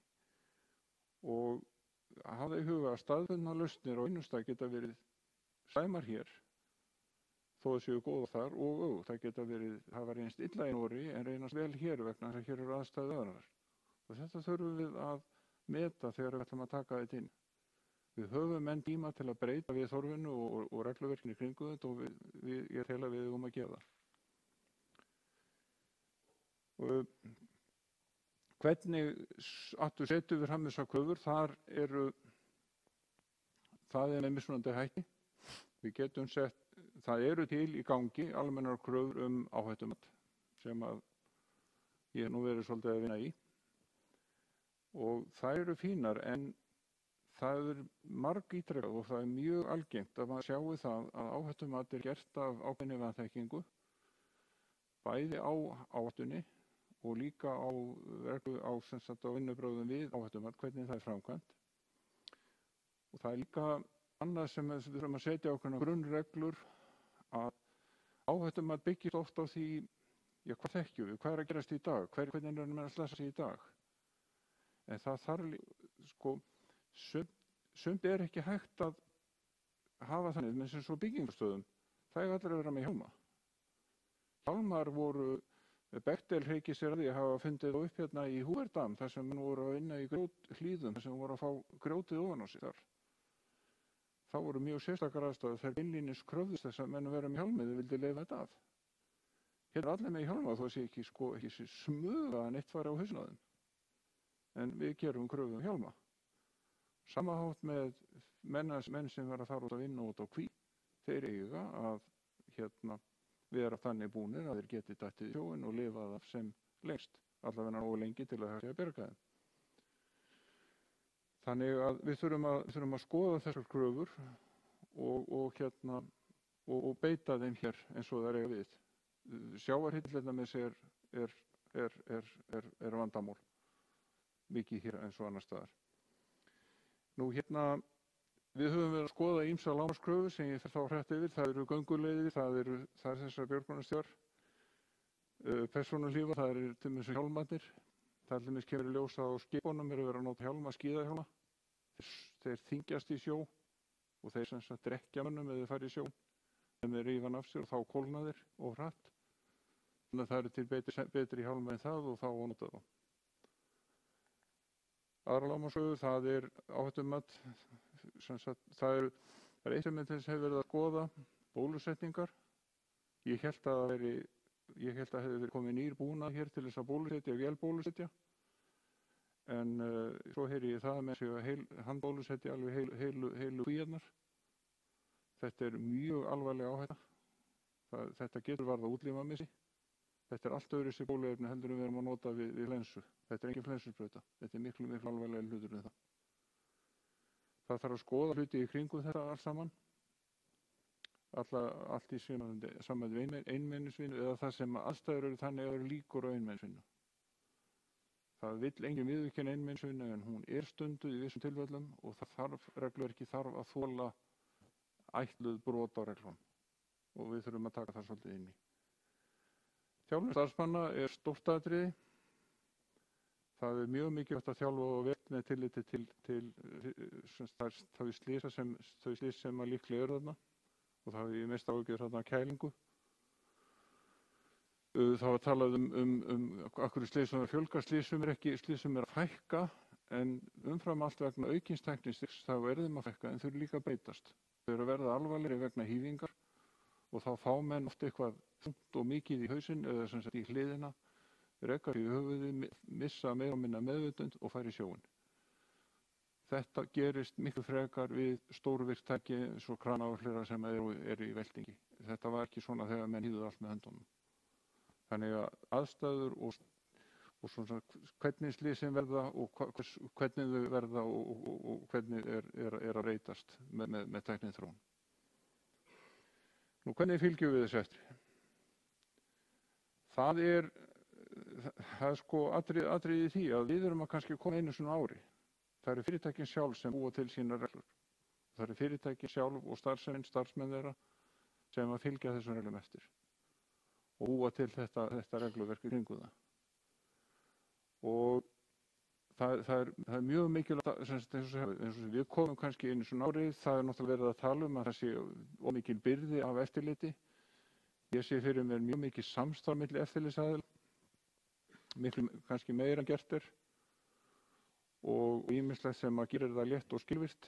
Nú svo höfum við rætt aðferðir. Við getum farið út á kvinnar á bátnum, létti bátnum. Svo ég vísa nú í mynd sem að ég starf frá Noregi. I borrowed this picture from Norwegian source, you might recognize it. Að það er að nota bara dróna. Þeir eru fínir í stóran hluta af því sem við getum gert með því að fara á staðinn. Við getum notað hann, segjum tvisvar, 2 skipti á hverjum 3 sem við förum á kvinnu. Oirað er rafrænt áhættumatnetinu og það er eitthvað sem hefði mjög mikið áhuga á því að ræða frekar við og hefði miklu meiri tíma. Þetta er interaktív, þetta er á netinu, menn gera þetta á staðnum, geta gert þetta í síma, hjálpa menn við áhættumatið, þar eru leiðbeiningar og ýmislegt sem að leiða menn áfram. Mestan hættan oft í áhættumati er að menn eru kannski að horfa á eitthvað sem er að gerast í dag. Síðan breytast aðstæður örlítið eða þeir kannski átta sig ekki á því að slysið sem var fyrir austan, það er bara nauðalíkt því sem á að vera hér og við þurfum að taka það með í áhættumatið. Svoleiðis upplýsingar svona viðbótar upplýsingar, ýmislegt er að það er pláss fyrir það auðran og það getur leiðbeint mönnum miklu meira í gegnum það. Þannig að sko, það er tímasóun að gera áhættumat sem að ekki virkar og það er enginn að biðja um það. En það er hægt að vinna gott áhættumat þannig að velfari og sem virkilega skila sér. Og þegar við flugum hérna yfir þá vorum við nokkra metrar frá víraverkinu hérna upp í fjallinu. Ég vissi það og sá áhættumatið, þá voru það undirbúið það var ári áður eða 1,5 ári áður en byrjuðu. Ég ætla að vona að það ekki orðið neinn alvarleg slys en ég er alveg viss það að þeir hefðu ekki verið svona snemma á áhættumatinu þá hefðu orðið slys. Og það alvarleg. Og hvað getur það gert fyrir fiskeldi? Að þetta er afar einföld leið og virkilega skilvirk, menn þetta byggir bara á því að menn velti fyrir sér hvað getur farið úrskeiðis, hvers vegna, hvað getur gert til að koma í veg fyrir það. Þetta kemur ekki í veg fyrir slys. Það er ekkert áhættumat sem gerir það. Og það er mjög mikilvægt að menn hafi það í huga. Þetta er hjálpatæki, þetta er ekki endanleg lausn. Og það er annað við þetta sem ég vil endilega selja, síðustu. Það er gríðarleg hagkvæmni að búa til óeira fyrir fiskiðnaði líka í landi. Af því þetta er að mörgu leyti skyld vinna. Hluti af henni er alveg eins og væri mjög hagkvæmt að samvinna þetta. Og þetta er það sem er líka kostur við þetta sem er ein ástæðan fyrir því Evrópusambandið er að þarna er hægt að vera með mjög öflugt, gott, professional mat með engri uppsetningu á staðnum. Bara, við getum verið með lítið 5 manna fyrirtæki sem að getur gert matið alveg eins og stóra álverið á sama leveli í raun og veru. Og það er í rauninni stóri sölupunkturinn við þetta verkfæri. Þetta er ekki mörg verkfæri komin á íslensku í dag, það eru 3 endanlega komin, það er 1 alveg í fæðingu og 3-4 önnur sem eru alveg að koma og verða vonandi komið fyrir áramót. Þetta er að vaxa ört og ég hvet menn til þess að hugleiða það að taka þátt í því. Og þá er það bara þakka fyrir og biðja fyrirspurnir. Takk.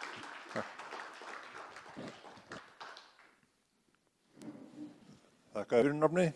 Það var ekkert. Einhverja spurningar hérna, svona bara stuttar? Stutt svör, aðeins eftir tíma. Það kemur inn. Já.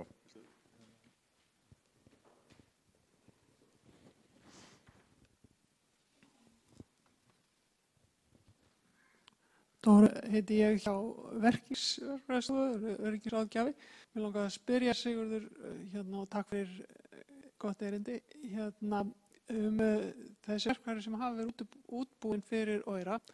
Hafa þau verið útbúin í samvinnu við fulltrúa úr viðkomandi starfsgreinum eða af fulltrúum úr viðkomandi starfsgreinum og hvað leggja menn til grundvallar? Er það ákveðið form sem að Evrópusambandið hefur útbúið og þarf að þýða og staðfæra eða þarf að semja upp á nýtt?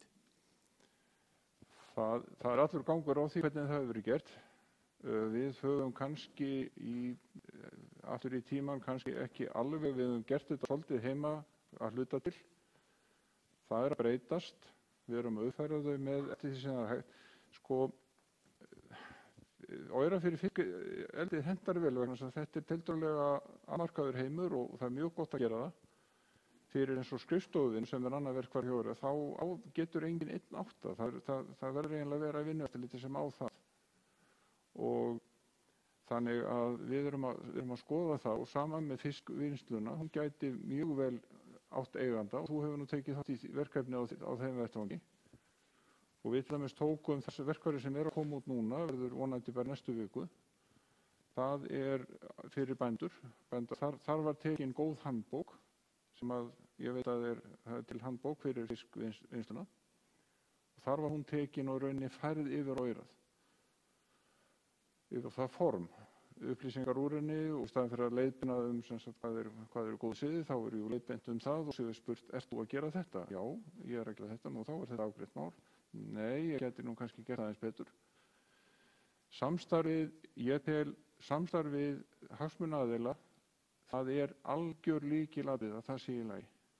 Ef að verkfærið, það bæði til að geta smíða verkfæri sem virkar, sem að er samfærandi og sem sagt hjálpar virkilega, en ekki síst til þess að það verði fáið þá notkun, fáið það svona viðhald og eftirlit sem það aðhald sem það þarf. Og þannig að það er algjör lykilatriði hjá okkur og þannig að ég get alveg lofa því að það er í góðu horfu og þetta er eins og verkfærið fyrir rafmagnsiðnaðinn núna, fyrir sviðslistafólk og það er allt unnið í mjög nánu samstarfi við viðkomandi hagsmunaaðila. Styrkir frá Evrópusambandinu eru í boði en þeir eru ekki margir og það verður líka að beita þeim þar sem þeirra er mest þörf. Þess vegna fórstyrkur er núna þessi sem við fengum einn í landbúnaðinn, rafiðnaðarsambandi og þeir gátu og sem sagt atvinnurekendur gátu útvegað peninga eftir öðrum leiðum. Þess vegna var svo leið farin þar. Takk fyrir Sigurður. Það var ekki. Og gjör svo vel, hér er ekkert súkkulaði frá heima héraði hérna. Takk fyrir. Takk fyrir.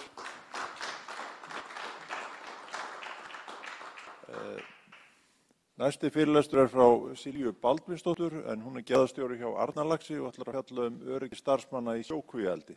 Gjör svo vel, Silja. Góðan daginn, ég heiti Silja og er gæðastjóri hjá Arnarlaxi. Hóf störf þar í lok mars á þessu árið, þannig ég er mjög ný í þessum bransa en hef verið svona viðloðandi öryggismál í öðru fyrirtæki áður. Þannig að ég ætla svona aðeins að fara bara með ykkur yfir öryggismál starfsmanna í eldi hjá okkur. Þannig að við byrjum bara hérna. Nú, öryggi búnaðar hjá okkur. Allur eldisbúnaður Arnarlax uppfyllir norska staðalinn sem að kom inn á hérna áðan 9/15. Við erum undir skoðunum hjá Vinnueftirlitinu og Samgöngustofu og eru bátarnir okkar skoðaðir árlega sem og kranar og lyftarar. Bátarnir fara í slipp á 2 ára fresti en prammarnir okkar á 5 ára fresti. Þá gerum við líka árlegar úttektir innan hús, 2 ári að minnsta kosti af fóðuprömmunum. En prammarnar okkar, þeir eru pínu eiland og virðast ekki heyra undir eftirlitsaðal á Íslandi þar sem að þeir eru ekki skilgreind sem bátar og ekki með hafræðskírteini. Og af því þeir, já, einmitt, þeir eru ekki með hafræðskírteini, þá heyrar ekki undir vinnueftirlitið heldur, þar sem þeir eru ekki á landi. Og ég er mjög ánægð að heyra það að vinnueftirlitið hefur áhuga á því að taka eftirlitið alveg alla leið frá eldi og alveg þangað til að laxinn fer út úr húsinu hjá okkur úr vinnslu, sem er mjög gott. Þannig að við vonum bara að þetta geti hafist sem allra fyrst. Nú, öryggi starfsmanna, allir öryggisbúnaðar skal vera til staðar borð og allir starfsmenn að nota þann búnað sem fyrirtæki ætlast til að nota sér við vinnuna. Starfsmenn skulu nota viðurkennda öryggisskó og eða öryggisstígvél, öryggisvatna og öryggisvesti við vinnu á eldissvæðum. Og hjálmar er líka skyldu búnaður, þá sérstaklega þegar kranavinna er. Og sömu reglur gilda gestina sem koma inn á eldissvæðin. Þeir fara í sérstakann getafatnað, þá stígvél eða skó og þeir eru með hjálma í vestum og með allar græjur. Og þurfa að fylgja öllum reglum og svona út á kvíum, hvernig á að bera sig að og annað. Þá fá allir nýliðar sem koma til starfa í eldinu, þeir fá kynningu á öryggismálunum og varðandi öryggisbúnað og varðandi efnanotkun. Við leggjum líka mikið upp úr því að starfsmenn komist heilir heim og geta leitt til brottrekstrar brjóti starfsmaður öryggisreglur fyrirtækisins. Og blessunarlega hefur ekki neitt alvarlegt slys átt sér stað í starfsemi Arnarlax og fyrirtæki fagnar 10 ára afmæli á næsta ári, þannig að það er mjög gott. En auðvitað verða næstum því slys og það eru menn að mistiga sig og annað og svona eins og Marían talaði áðan í fyrirlesturinn sínu með starfsmenn sem hafa séð félaga sína lenda í ýmsum óhöppum, þú veist, klemma fingur eða annað og oft er þetta kannski ekki skráður eins þar, þeir heldur bara er eitthvað sem að menn vissu af en gerist svo ekki aftur. En auðvitað þarf að skrá til að geta fylgst með og vera með sögun og hreinu til að geta tekist á vandamáli sem kom upp. Nú, síðan er það þannig að samband við fóðrunardeildina sem er í landi, mjög mikilvægt fyrir starfsmenn út á kvíum. Fóðrunardeildin eða OPC sem við nefnum í daglegu tali, hún er í landi í höfuðstöðum Arnarlax og er þar inn í herbergi fyrir fram á skjái með PlayStation fjárstýringu að stýra fóðrunni. Ef veðrið er slæmt út á kvíum þann daginn og sjórinn erfur og verkefnin þar leiðandi erfiðari, þá geta mennirnir verið í sambandi í talstöðunum við fólki í landi og beðið að kíkja niður í kvíarnar hvort það sé liggur einhver fisk mögulega dauður þar eða ekki. Nú ef engin fiskur er þar þá geta þeir sleppt því að sækja þann fisk í þá kví. Þannig að þau stýra öllu með myndavélar og stýra þeim bara upp og niður eftir því sem við á og hvað þau vilja skoða.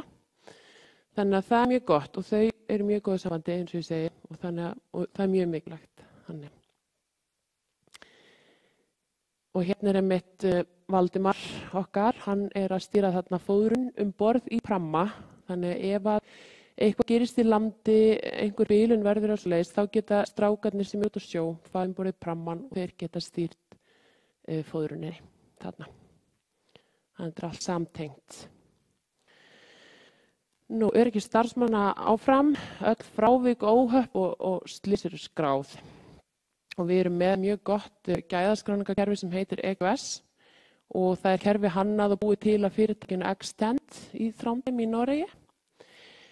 Það eru frávik tengd búnaði og öryggi starfsmanna, þau eru skráð þarna og daglegt eftirlit síðan á kvíum, prömmum og þjónustubátum. Þau eru skráðin í kerfi Selstat sem er líka mjög gott kerfi. Og Fisktok er síðan líka kerfi sem við notum til að skrá allt varðandi fiskivelferð. Og þetta er allt góð og gild forrit og kerfi sem eiga öll uppruna sinn í Noregi. Þannig að eru náttúrulega mjög klárir þar. Nú, síðan allt tilkynna skal og þarf að tilkynna það tilkynnt til viðeigandi stofnana. Ef það verður næstu í slys eða annað þá höfum við tilkynnt það. Og nýlega fór frá kosning fulltrúi í öryggisnefnd hjá okkur sem kemur til með að funda reglulega um öryggismál í fyrirtækinu. Við ætlum að fara að taka til hendinni alveg frá seiðaeldi og þangað til að bílarnir eru farnir með fiskinn. Þannig að þetta verður alveg, ætlum að fara í svona gagngera úttekt alþar og við erum strax byrjuð á því. Þannig að var verið að setja neyðarstiga á skrifstofunni hjá okkur og svona og hérna erum að gera fína hluti. Nú í þessari öryggisnefnd þá munu sitja stjórnendur og millistjórnendur og almennir starfsmenn. Nú við viljum að starfsmenn noti heyrnarhlífar að sjálfsögðu í þeim störfum sem að þarf að nota þær við eins og í vinnu í vélarrýmum og eða sem hávaði mikill. Öryggisgleraugu á nota sérstaklega þegar verið að hreinsa fóðursíló, þar sem smátt fóður getur þyrlast í augu. Og hnífarnir hjá strákum út á kvíum, þeir eru allir í bandi til þess að koma í veg fyrir að þeir detti inn fyrir í kvíarnar. Öll efni sem notuð eru við starfsemina eru á lekabyttum eða á þar tilgerðum stað. Og nú svo erum við með olíuvörn ef það kemur upp olíuleki. Og þetta allt saman sem að starfsmenn vita af og auðvelt að nálgast. Allt mjög hreint og snyrtilegt og aðgengilegt alls staðar í öllum prömmum og borð í bátunum líka. Og sjálfsögur leggjum við upp úr því að öll verkfæri séu röðu reglu borð í prömmum og í bátum líka. En prammarnir eru svona vinnu svæði þegar að þjónustubáturinn kominn út á kvíar þó hann fara á milli kvíana þá að sjálfsögur pramminn svona þeirra vissa verur. Við erum með lockout-kerfi á rafmagninu og það eru flotti sjúkrakassar sem við komum með borð í alla pramma frá Landsbjörgu. Aukskól eru við þá staði sem þarf og slökkvitæki að finna á öllum stöðum. Og við viljum sjálfsögðu hafa allan búnað snyrtilegan og vel sér gengjum allt borð, þannig að það veldi alla vinnu, daglega vinnu. Allir fastsetningaendar eiga að vera traustir og góðir, þannig að það gerist ekki neitt þar. Svo erum við með, þetta til dæmis tekið borðið einum prammanum hjá okkur, þarna verkstæði og annað og þar allt í röð og reglu, þetta bara mjög fínt og svona þetta á öllum stöðum. Hérna eru fóðurrörin okkar, þetta búnar frá Noregi og sá aðili kemur síðan og tekur út þennan búnað, fylgist vel með honum. Hérna neyðarútgangur borðið í prammanum. Þannig að þetta allt og hérna þjónustubáturinn liggur hérna við pramman. Hérna útsýnið úr Arnarborgin okkar sem fóðurprammi núna í Laugardal í Tálknafirði. Þannig að menn hafa það bara alveg ágætt og þarna flott eldhús og allar græjur til að gera góðan mat og bara njóta þess að vera þarna. Þarna eru líka herbergi ef menn þyrftu að einhverju hluta vegna eða kemst ekki landa aftur út af veðri, þá eru þarna flott herbergi, flottar gáður borð sem menn geta gist og þetta bara eins og fínasta hótel. Það eru flottar sturtu og salernis aðstöður og annað. Eina sem hefði vantað það væri bara gufubað sána og þá þetta alveg bara frábært. Og við leggjum líka upp á heilsu starfsmannanna. Allir starfsmenn fá fyllt í sund og líkamsrækt í Vesturbyggð og Tálknafirði. Og núna erum við að fara að influensusprauta alla starfsmenn og síðan ætlum við að fara í heilsufarsskoðanir sem verður á vegum heilsuverndar fyrirtækis í Reykjavík núna í haust. Og það svona allsherjartékk sem verður starfsmönnum til boða. Og svo leggjum við sjálfsögðu upp úr því að allir borðið hálfan og góðan mat. En stráknir og sjónum, þeir eru verslanum bara fyrir sig, en þetta allt í boði bara í mötuneutun okkar.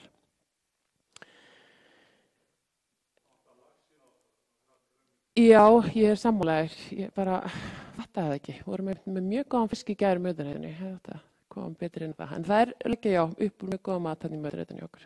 Gera það.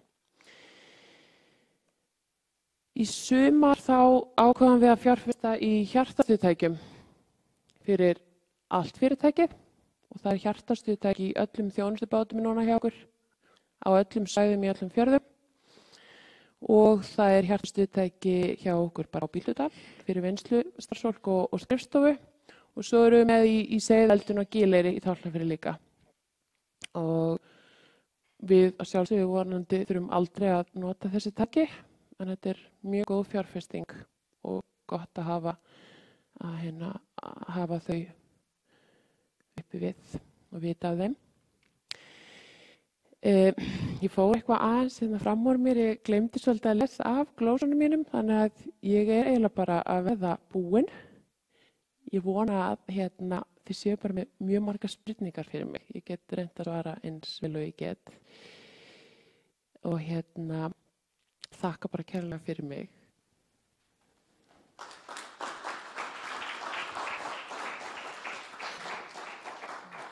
Þakka þér fyrir Silja fyrir áhugaverðan fyrirlestur. Eru spurningar úr sal? Eru einhverjar? Bara endilega ef þið eru með einhverjar spurningar. Við erum alveg á tíma núna, þannig að nú hefur pláss fyrir spurningar. Ekkert mál.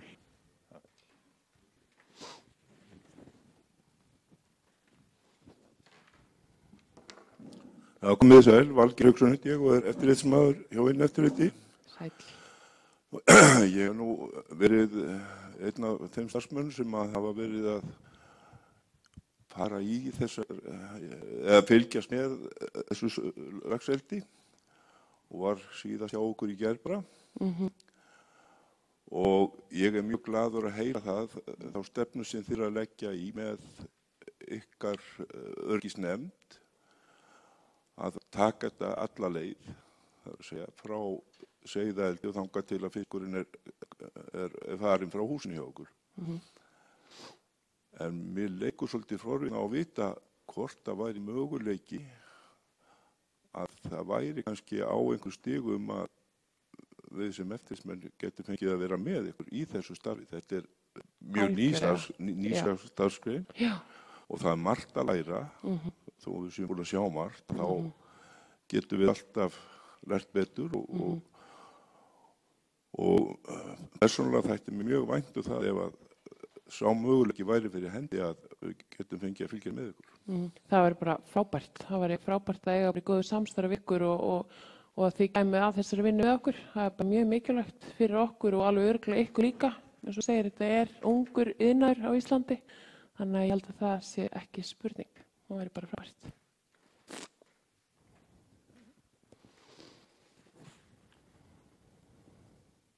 Já, ég ætlaði bara að spyrja hvernig litið þá fá Oyra í áhættumati hjá ykkur.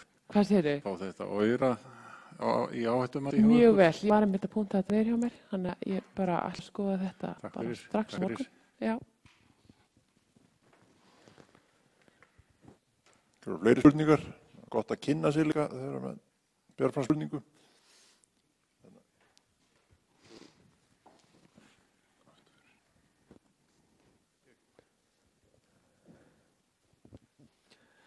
Takk fyrir áhugaverðan fyrirlestur, Silja.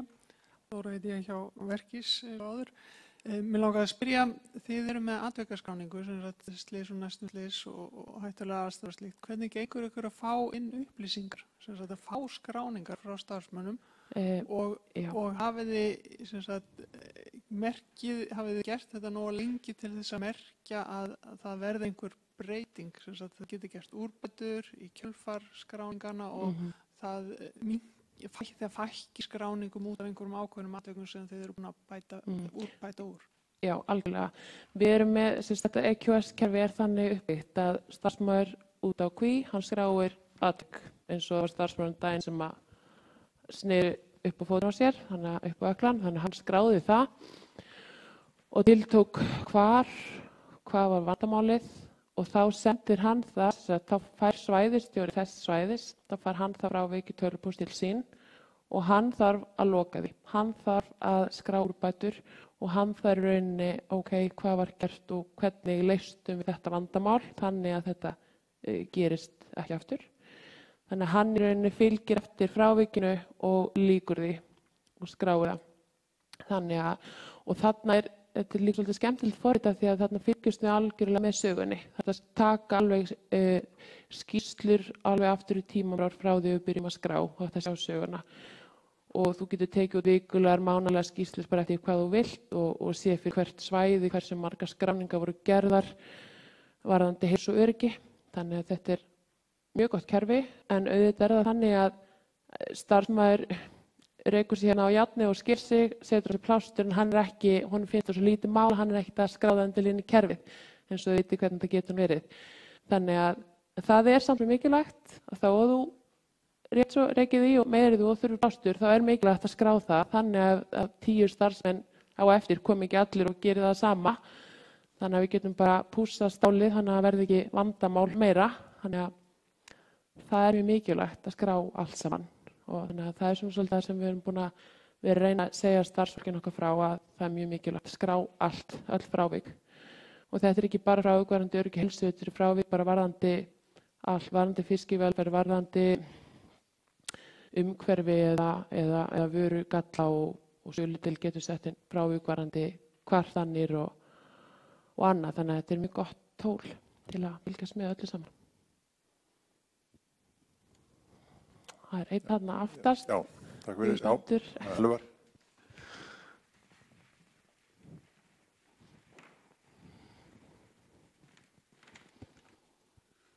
Elvar heiti ég, vinn hjá Vinnueftirlitinu. Ég var að spá í þegar þeir sendi menn út í Kvíar. Þið þá með þetta í teimum, lágmarksfjöldi, 2, 3 eða?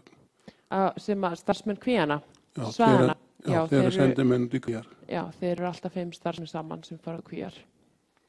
Og það eru vaktaskiptir vinna viku og viku, eða þess viku frí. Og já, og núna erum við erum með, hvað erum mörg í gangi? Við erum með 4 svæði í gangi og 1 alveg að klárast.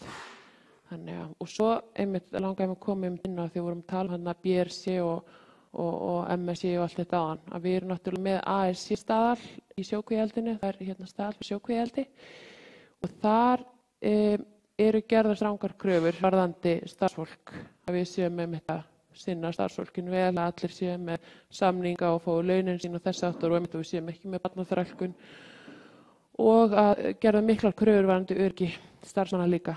Þannig að við vorum í útteknunum daginn fyrir Hringsdal, svæðið okkar í Arnarfirði og gekk mjög vel og mjög ánægður úttektaðalinn sem tók þennan hluta vottunarinnar, starfsmenn og samfélag. Hann var mjög ánægður með allt sem hann sá. Þannig að það var mjög gott að heyra það. Já, ég lókum með eina spurningu að því að áherslan er nú svona á efnamál og hættulefni hjá okkur. Akkurat. Og ég veit að síðast að þið bólusetið handvirtið það ekki. Jú, við gerum það. Hvernig tryggið þið öryggi starfsmanna sem að þurfa að handleika þessi litlu seiði og stíka svo í þau? Sko, málið það að í bólusetningu seiðaöldinni hjá okkur, það er verktaki sem að sér póltfyrirtæki sem er Masseturinn í Íslandi, þeir saman bólusetja seiðin okkar. Sprautan er þannig, mér langar svolítið að sýna, ég veit ekki hvað ég geti fengið að setja aftur upp glærusjóða mitt.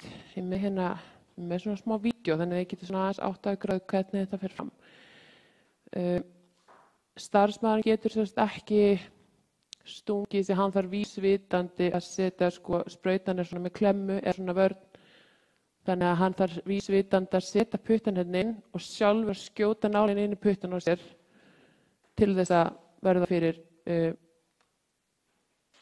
stungu. Sjá, hérna einmitt. Þetta er reyndar gömul mynd og þarna er pólska fyrirtæki ekki byrjað að vinna.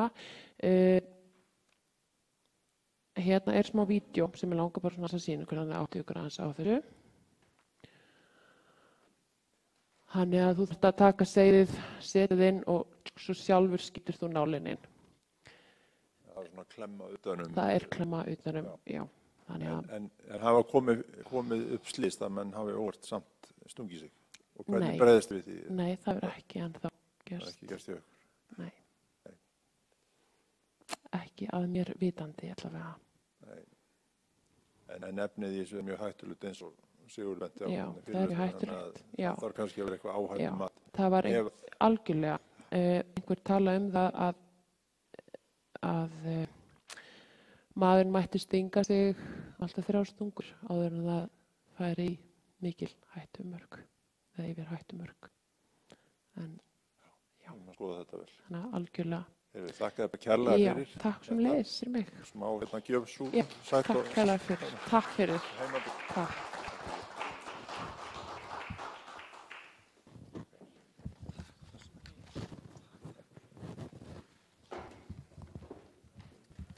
Það nú komið að kaffihléi, hvað klukkan? Hún ekki nokkurn veginn á tíma. En við byrjum svo aftur rétt fyrir 3. Hannes Snorrason, hann eftirlitsmaður og hefur sérhæft sig í að hafa eftirlit með fiskvinnslum á vegum Vinnueftirlitsins og hann fjall átak í öryggismálum í fiskvinnslu. En slíkt átak búið að vera í gangi núna síðastliðin ár, en hann segir okkur nánar frá því, mjög áhugavert. Gjörðu svo vel, Hannes. Takk. Sælveriði.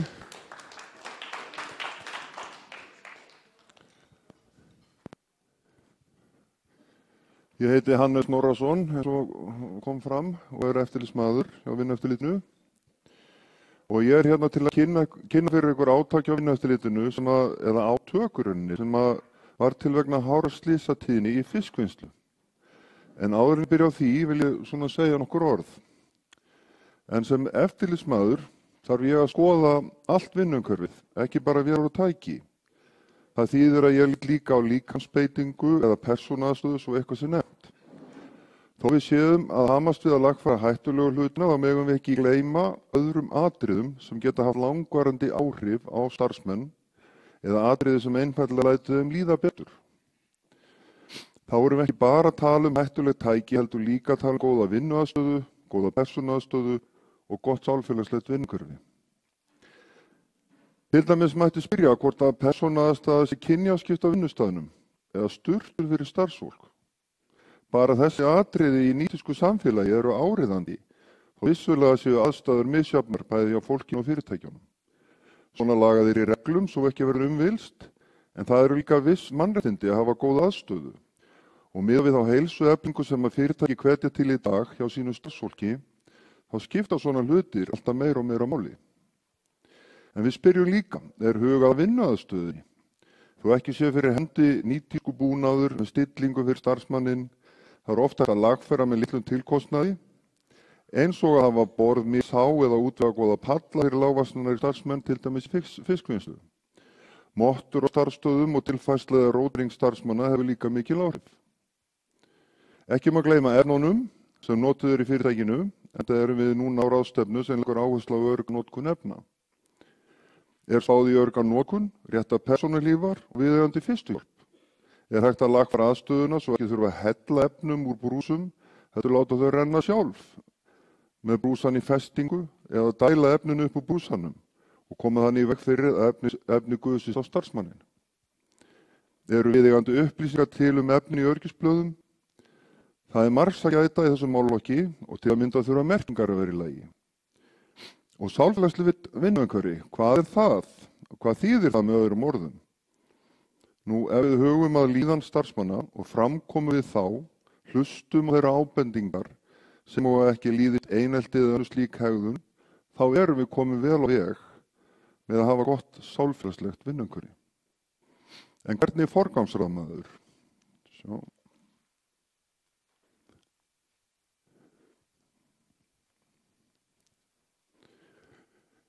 Ef við lítum á svona upptalningu, þá kemur fyrst efnislega vinnuumhverfið.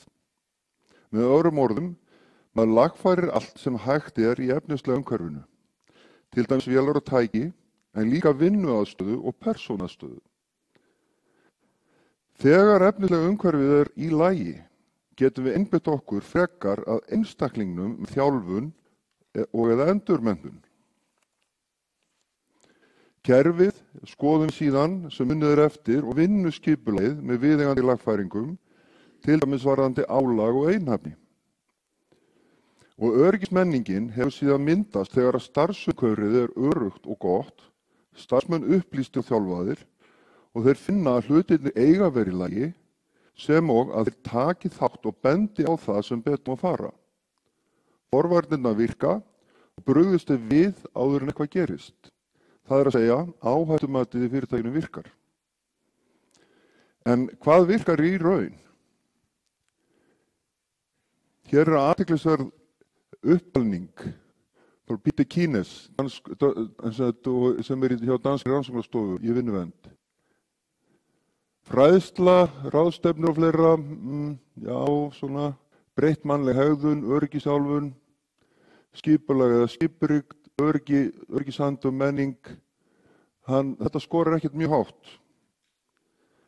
En tæknibreytingar og breytingar á vélum og tækjum, það skorar hátt til þess að minnka og fækka vinnuslysum. Þetta er mjög áreiðandi atriði til að hafa í huga þegar maður er að huga að sinni öryggismenningu. Allt þetta er gott bland, en varðandi hættulegar vélar, þá skuluð ekki fallið þá gryfju að byrja á starfsmanninum með yfirlýsingum eins og fólk verður nú að hugsa og fólk verður að passa sig eða ég var búin að ítreka að það verða allir að passa sig við þessa vél. Við verðum einfaldlega að útbúa vélarnar þannig að við slösum okkur ekki í hugsunarleysi hvort sem við erum vön eða óvön. Hver er þá staðan í fiskvinnslu ef við förum út í það? Þetta eru reyndar síðan 2017 slysatölur, en það eru líkur á því að slysatölur er að lækka og átökin sem við höfum farið í vonandi að virka. En vinna í fiski er eðli sínu hættuleg. Það eru vélar, það eru unnið í alls konar slæmum aðstæðum, það eru færiband að vinna, það er þungabyrðar, þrengsli, sumstaðar, óhentugt húsnæði jafnvel, flutningur á vörum, hraði og kröfur hraða og mikið á ólíku fólki, mörg tungumál og mikill menningarmunur. Þannig að þetta skiptir allt miklu máli. En ef ég fer að segja ykkur frá átakinu, Sigurður, ég ætla ekki að hafa glærurnar uppi meðan að ég segi ykkur frá því.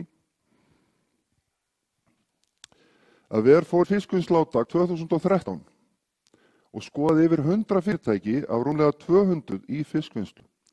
Og innihéldu þessu rúmlega 100 fyrirtæki það bil 75% starfsmanna á landsvísu í fiskvinnslu. Og ástæður þess að farið var í átakið 2013 voru það að það voru mjög alvarleg slys í greininni. Vísbendingar voru að slysatíðinni í fiskvinnslu væri að aukast og ítrekuslys þar sem vélbúnaður uppfyllti ekki ákvæði gildandi reglna og reglugerða. Skemmst er frá því að segja að átakið 2013 skilaði ekki nógu góðum árangri eða eins og vonast var til og fyrir því voru tvær ástæður kannski helst. Það var of mikil áhersla lögð á innra starf fyrirtækina og því treyst að þau væri í stakk búin til að bæta úr. Það þýðir með öðrum orðum að farið var yfir áhættumat og hvernig hann bæri sig að við gerð þess, notkun gátlista og eftirfylgni og svo framvegis í eftirlitsumsóknunum í átakinu. Og eftirlitsmenn voru ekki nægilega verið undirbúnir og höfðu ekki næga þekkingu á viðfangsefninu. Eftir að uppgötvaðist að svona var í pottinn búið og slysum fækkaði ekki, var farið aftur á stað í nýtt fiskvinnsluátak sem Vinnueftirlitið stóð fyrir árunum 2014-16 með sömu áherslum á öryggi en breyttum aðferðum. Það þýddi hert eftirlit með nákvæmari skoðunum og skipulagðri eftirfylgni. Ég ætla að segja ykkur frá hvað var gert í þessari vinnu. Það var stofnaður teymisópur, þvert á deildir innan stofnunarinnar, með aðkomu aðstóð lögfræðings Vinnueftirlitsins og innihélt hópurinn sérfræðinga á ýmsum sviðum til að fá breidd í umræðu og niðurstöður. Í stað þess að færi aðeins einn eftirlitsmaður í eftirlitsheimsóknir, eins og í frátakinu eða venjulegri heimsókn, fóru yfirleitt 4 starfsmenn frá Vinnueftirlitinu saman. Það leiddi til þess að dýpri skilningu myndaðist sem síðan var miðlað inn í verkefnið. Ætlunin í átakinu var að skoða einungis vélartæki fiskvinnslunar en fljótt kom í ljós að ekki var hægt að horfa fram hjá ástandi mála vegna öryggis annarra véla, öryggis við efnageymslur, kæli- og frystiklefa sem og öryggi í og við vélarrúm. Og þar að auki var áberandi hversu hátt fiskikjörum var staflað og ástand þeirra lélegt. Þar að leiðandi voru fleiri þættir skoðaðir og kröfugerðar varðandi þá í heimsóknunum. Í byrjun var ákveðið að fara í 5 fiskvinnslufyrirtæki sem voru valin að handahófi en frekar stórsamt sem til að skoða stöðuna hvernig væri hjá þeim varðandi vélar og tæki. Niðurstaða þessara 5 heimsókna var sú að ástand öryggismála við fiskvinnsluvélar var stórlega ábótavant. Ástand mála í efna- og lyftarageymslum var ekki í lagi, einnig var öryggismálum ábótavant í og við frysti- og kæliklefa fyrirtækjanna. Í framhaldi af þessum 5 heimsóknum fór teymishópurinn í eftirlitsheimsóknir á marga fleiri staði víða land. Einnig var farið í 4 stórar bræðslur og var ástand mála álíka slæmt hjá bræðslunum og öðrum fiskvinnslufyrirtækjum sem farið var í. Á flestum stöðum var vinna stöðuð við einhverjar vélar og farið fram á tafarlausar úrbætur vegna öryggis við vélar og tæki. Ástæðan var venjulega að búið var að tengja fram hjá öryggisrófum eða fjarlæga hlífar sem átt að vera yfir hættulegum vélbúnaði. Fjöldi fyrirmæla var mjög hár miðað við fyrirskoðanir og ekki óalgengt að þau væru á milli 20 til 30 hjá hverju fyrirtæki. Í mörgum tilvikum giltu ein fyrirmæli fyrir fleiri en eina vél eða tæki. Ef gefin hefðu verið fyrirmæli allar vélar og öll tæki sem þurfti að laga hjá fyrirtækjunum í stað almennra fyrirmæla vegna ákveðins galla, til dæmis fyrirmæli að tryggja öryggi við alla öxla, hefði fyrirmælin mögulega verið 2-3 sinnum fleiri hjá hverjum og einum. Í heimsóknum var farið yfir tilkynnt vinnuslys hjá fyrirtækjunum síðustu ár. Listi fyrirtækjanna var tekinn með og forsvarsmenn fyrirtækjanna spurðir nýleg og alvarleg slys. Aðstæður þar sem þessi slys urðu voru yfirleitt skoðar sérstaklega. Vegna fjölda atriða sem ekki voru í lagi hjá fiskvinnslunni var strax ákveðið að taka myndir af því sem bæta þyrfti úr og gefin voru fyrirmæli Auk svokallarar B-skýrslu sem prentuð skýrsla sem fyrirtækin fá var fyrirtækjunum sent Word-skjal með myndum sem vísaði til hverra fyrirmæla fyrir sig. Þannig ekki færi á milli mála hvað væri verið að gefa fyrirmæli Athygli vakti að talsmenn fyrirtækjanna töldu að flest vandamál þeirra væru einstök og ættu einungis við hjá sínu fyrirtæki. Það alrangt. Öll fiskvinnslufyrirtæki að glíma við sömu vandamál varðandi öryggi og heilbrigði. Öllum fyrirmælum var fylgt eftir og ekki samþykktar úrbætur nema lægi fyrir að þær væru ásættanlegar. Þegar fyrirtæki náðu ekki að klára málin á útrunnum frestum voru frestir stundum lengdir ef fyrir lá áætlun úrbætur. Að öðrum kosti fór útrunnin fyrirmæli til lögfræðings Vinnueftirlitsins í dagsektarferli. Ekki var búið að skoða nema hluta allra fiskvinnslu að loknu átaki 2016 og í dag mikið eftir enn. Við getum þó sagt að þær vinnslu sem hafa verið skoðaðar hafa tekið miklum framförum þar sem í forgrunni voru varanlegar vélrænar og efnislegar lausnir. Síðan verða fyrirtækin að halda í þessi augljósu öryggisatriði í stað þess að fjarlægja öryggisbúnaðinn þegar unnið að viðgerð með öðru við vélarnar og setja hann ekki á aftur. Slys verður hjá fyrirtæki sem búið að leiðbeina og jafnvel krefjast úrbóta á búnaði en í ljós kemur að öryggisbúnaður hafi aftur verið fjarlægður, þá hlýtur slíkt athæfi að teljast vítavert. Að loknu átakinu héldust þessar áherslur áfram í reglubundnum skoðunum en auðvitað þarf eftirlitsmaður líka að leggja áherslu á önnur atriði eins og starfsmannaaðstöðu, vinnuaðstöðu og innrastarf. Því eru skýrslur hjá eftirlitsmönnum í dag oft með enn fleiri fyrirmælum en í átakinu þegar komið í vinnslu sem hefur ekki verið skoðuð með þessum áherslum. En það var unnið í ótal mörgu samhliða átakinu og ég vil telja hér upp nokkur aðalatriðin. Það var haldin til dæmis ráðstefna með SFS eða samtökum fyrirtæki sjávarútvegi sem eru mjög stór samtök. Þar fluttu ýmsir hagsmunaaðilar erindi eins og Vinnueftirlitið, samtökin sjálf, tryggingafélög, framleiðendur fiskvinnsluvélar og þjónustaðilar í vinnuvernd. Að beiðni samtökanna var gerður sérstakur gáttlisti öryggismál hjá fiskvinnslufyrirtækjum sem samtökin sendu á sína félagsmann, en síðan stóðu samtökin að gerð öryggishandbókar sem og að stofna hóp öryggisjóra fyrirtækja í samtökunum. Þetta er allt fyrirmyndar að menn eru að vinna þarna saman. Fundir voru haldnir með alls konar hagsmunaaðilum, þar sem farið var í lög og reglur, fyrirmæli Vinnueftirlitsins, sýndar myndir og myndbönd af fiskvinnsluvélum og atriðum sem voru í lagi eða ekki í lagi. Og það má nefna fundur með viðurkenndum þjónustaðilum í vinnuvernd og í kjölfari námskeið með þjónustaðilum í vinnuvernd og þeir upplýstur áherslur og margt fleira sem þeir þurfa að vita þegar þeirra aðstoðar er óskað af fyrirtækjum. Fundur var haldinn með tryggingafélögunum 4, TM, Sjóvá, Vís og Verði, fundur með framleiðendur fiskvinnsluvéla og vélsmiðjum og þar meðal farið yfir öryggisatriði og CE-merkingar. Ágúst Ágústsson og Leifur Gústafsson, sérfræðingar hjá Vinnueftirlitinu, tóku þátt í samstarfi með Matís við gerð Evrópustaðals fyrir þrif á matvinnsluvélum. Vinnueftirlitið tók þátt í gerð myndbanda öryggismál hjá fiskvinnslufyrirtækjum í samvinnu við sjónvarpsstöðin N4 og SFS. Nokkuð fjöldi greina öryggismál í fiskvinnslu hefur komið í blöðunum, meðal annars Fiskifréttum. Ósvaka miðlar hafa líka fjallað nokkuð öryggismál í fiskvinnslu. Í maí 2015 var kynning á fiskvinnslu átaki kynnt á fundi á Akureyri og þá þar í leiði var fundur með markaðseftirlits sérfræðingum frá öllum Norðurlöndunum. Það voru sett dreifibréf. Júní 2015 var dreifibréf áframhald á fiskvinnsluátakinu sent til tæplega 200 fiskvinnslufyrirtækja og samtímis sett fréttin á heimasíðu Vinnueftirlitsins. Með dreifibréfinu fór slatta myndum þar sem var verið að sýna úrbætur við hættulegar vélar og tæki.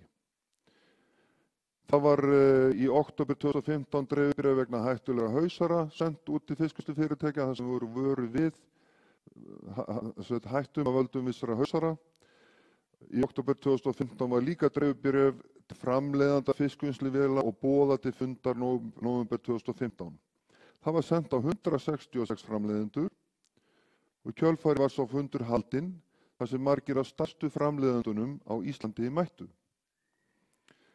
Að auki í janúar 2016 voru verkefnadagar hjá samtökum atvinnulífsins og SFS var með vinnustofu og Vinnueftirlitið tók þátt í því. Og þar á meðal að auki var bréf sent til 5 innlendra framleiðenda vegna markaðseftirlits þar sem vélar uppfylltu ekki skilyrði og kröfur voru gerðar á framleiðendurna, ekki eigundurna heldur framleiðendurna. Að því viðbættu þá hafa dreifibréf til dæmis verið send til fiskvinnslunar harðfiskvalsa sem og dreifibréf öryggisatriði, frysti og kæliklefa. Það er því nokkuð ljóst að fiskvinnslan hefur fengið mikla athygli og þjónustu undanfarin ár. En hvar stöndum við? Mörg fiskvinnslufyrirtækin sem hafa verið skoðuð eru með öryggistrúnaðarmenn og Verði eða formlega öryggisnefnd, sérstaklega þau stóru. Það má segja að fá eða jafnvel enginn þessara öryggisnefnda hafi verið með hlutverk sitt á hreinu. Fáir hafa til dæmis eitthvað vakt að slysatölfræði fyrirtækisins eða sinnt óhappsráðningu. Þetta breyta sig á þeim fyrirtækjum sem við erum búin að skoða. Flest fyrirtækjan sem hafa verið skoðuð voru búin að gera áhættumat og oft skoðuðum við áhættumatsgögn fyrirtækjana sem litu ágætlega út svona í bland en leið og komið var inn í vinnslusalina blasti við að ástandið var í rauninni allt annað en framkom á pappírunum. Það var augljóst að áhættumat fyrir vélar og tæki og efni var ófullnægjandi hjá þessum fyrirtækjum og skilningurinn ekki nægur. Það er því greinlegt að vinnuverndarstarfið hefur ekki verið í nægilega góðu lagi og þrátt fyrir alla þessa vinnu eftirlitsins undanfærin ár kem ég inn í hvert fiskvinnsluhúsið á fætur öðru þar sem ástandið svipað enn í dag. Þekkingi virðist ekki alltaf færast til dæmis á milli deilda í fyrirtækjunum og ég hef skoðað stór fyrirtæki með fjölda athugasemda þar sem allt var lagað en komið aftur að ári liðnu og skoðað deildina hinum með við göttuna og það er ekkert búið að gera. Þannig að það yfirfærist ekki þekkingin hjá fyrirtækinu. En á jákvæðu nótunum og í framhaldi af fiskvinnsluátakinu hafa stór fiskvinnslufyrirtæki ráðið sérstaka öryggisstjóra eins og mörg þessi fyrirtækja í ISFS sem að líta eftir þessum hlutum og öryggisnefndinar hafa hert á sínum áherslum. Hugarfarsbreyting innan fyrirtækjana er að verða sem hafa verið skoðuð og hún virðist vera almenn og menn yfirleitt ánægðir, ef maður segja orðað það þannig, með að vinnueftirlitið hafi farið svona vel yfir hlutina hjá fyrirtækjunum og tekið svona hart á þeim. Það er vissulega jákvæð merki, en eins og ég segi þá eru þau flest frá þeim fyrirtækjum sem búið er að skoða. Sem segir mér því miður að virkt eftirlit virðist vera það eina sem hefur áhrif þrátt fyrir áhættumat, öryggisnefndir og alls konar fræðslu sem við erum búin að vera að bjóða upp á. En ég er að vona að okkur takist að breyta þessu. Það er síðan mjög jákvætt að framleiðendur fiskvinnsluvéla er að breyta hönnun véla til hins betra, svo útiloka megi hættur og taka þá inn atriði eins og þrif og hættur við slík störf. Sem eftirlitsmaður þá finn ég að flestir, ef ekki allir, vilja hafa hlutin í lagi, en hafa einfaldlega ekki næga þekkingu eða innsýn til að skilja vandamálin, eða eru svo vanir þeim að þeir sjá þau ekki. Það eru ótal staðir sem ég hef skoðað, þar sem forsvarsmenn telja hlutinni séu að mestu í lagi, en svo kemur ljós að svo er ekki. Og það er ekki vegna þess að þeir reyna að segja manni eitthvað ósatt. Þeir bara álíta að þetta sé í lagi. Það er áskorun að stíga út fyrir kassan sinn og skoða hlutina í nýju ljósi.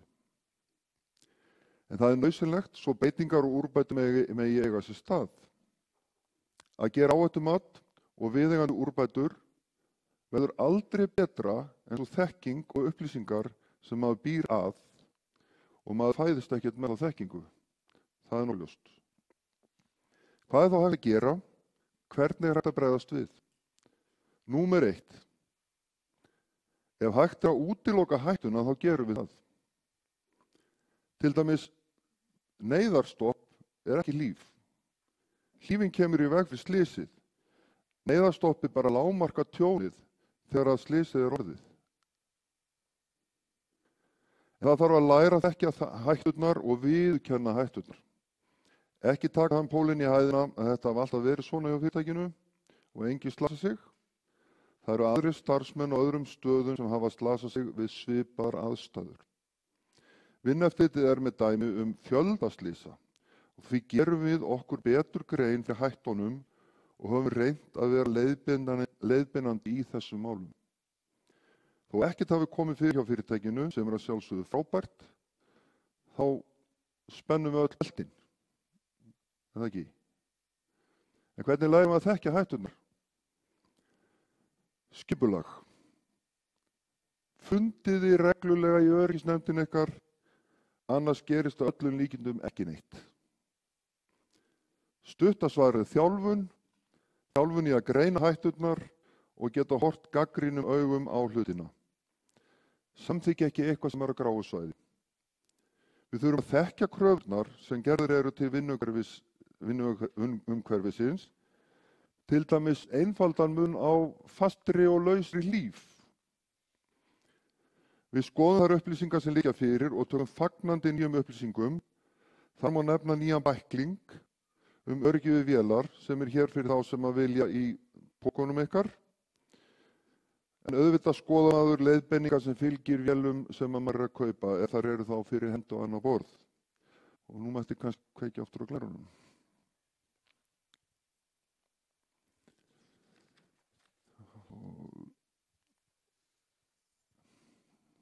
Þetta er svona dæmi um teikningu í nýja bæklingnum sem þið eru sem þetta öll með. Og hann er á netinu á Vinnueftirlitinu og hann er í boði líka í prentuðu formi. En það má líka finna ýmislegt á heimasíðu Vinnueftirlitsins eins og gátlista eða vinnuumhverfisvísa og gögn til að aðstoða við gerð áhættumats. Þar á meðal fiskvinnslu. Það er hægt að, ekki bara hægt, það á að hafa óhagsskráningu í lagi og ræða atvik sem verða í fyrirtækinu til að geta brugðist við á fyrirbyggjandi hátt. Ég mæli eindregið enn og aftur með reglubundum fundum hjá öryggisnefndinni til að vinnuverndarstarfið lifi. Síðan ef þið treystið ykkur ekki alveg í þetta ferli allt saman að þá getið þið keypt ykkur aðstoð viðurkenns þjónustaðila sem mun aðstoða ykkur við gerð áhættumatsins og fara yfir hætturnar í vinnuumhverfinu hjá ykkur. Og þó að maður eigi að nota viðeigandi staðla þegar maður er að spekulera í öryggisfjarlægðum og svoleiðis, að þá er til gamla reglur sem eru aflagðar í rauninni öryggisbúna véla og þar eru myndir af stærðum. Nú, þetta er að stórum hluta í gildi í dag þó að kröfur séu eru orðnar heldur strangari. Og það er ástæða til þess að minnast á að þessar reglur tóku gildi 1987 og við erum ekki ennþá farin að fylgja þeim eftir svo sómi sé að. Þó komna séu nýjar og strangari árið 2006. Nú, það er ágætt að þekkja viðeigandi reglur og reglugerðir sem maður á að fara eftir. Ég ætla ekki að þreyta ykkur mikið með því en hér er runa aðal lögin okkar efst og runa reglugerðum og það er önnur glæra með öðru eins. Þetta þurfa eftirlitsmenn að hafa í huga í eftirliti en hvað þurfa fyrirtækin að velta fyrir sér? Það er til dæmis í reglugerðum notkun tækja, þá er þetta viðauki sem við notum mjög mikið þegar við skoðum vélar sem eru varasamar. Og það er bara einfalt að maður á ekki að komast að hættunni. Það eru skilaboðin, maður á bara ekki að komast að hættunni. Nú, hér er reglugerð vélar og tæknilega búnað, þar eru rauninni verið að segja sömu hlutina og fastahlífar, lausahlífar, varnarbúnaður, sambland af öllu saman, enn og aftur, maður á ekki að komast að hættunni.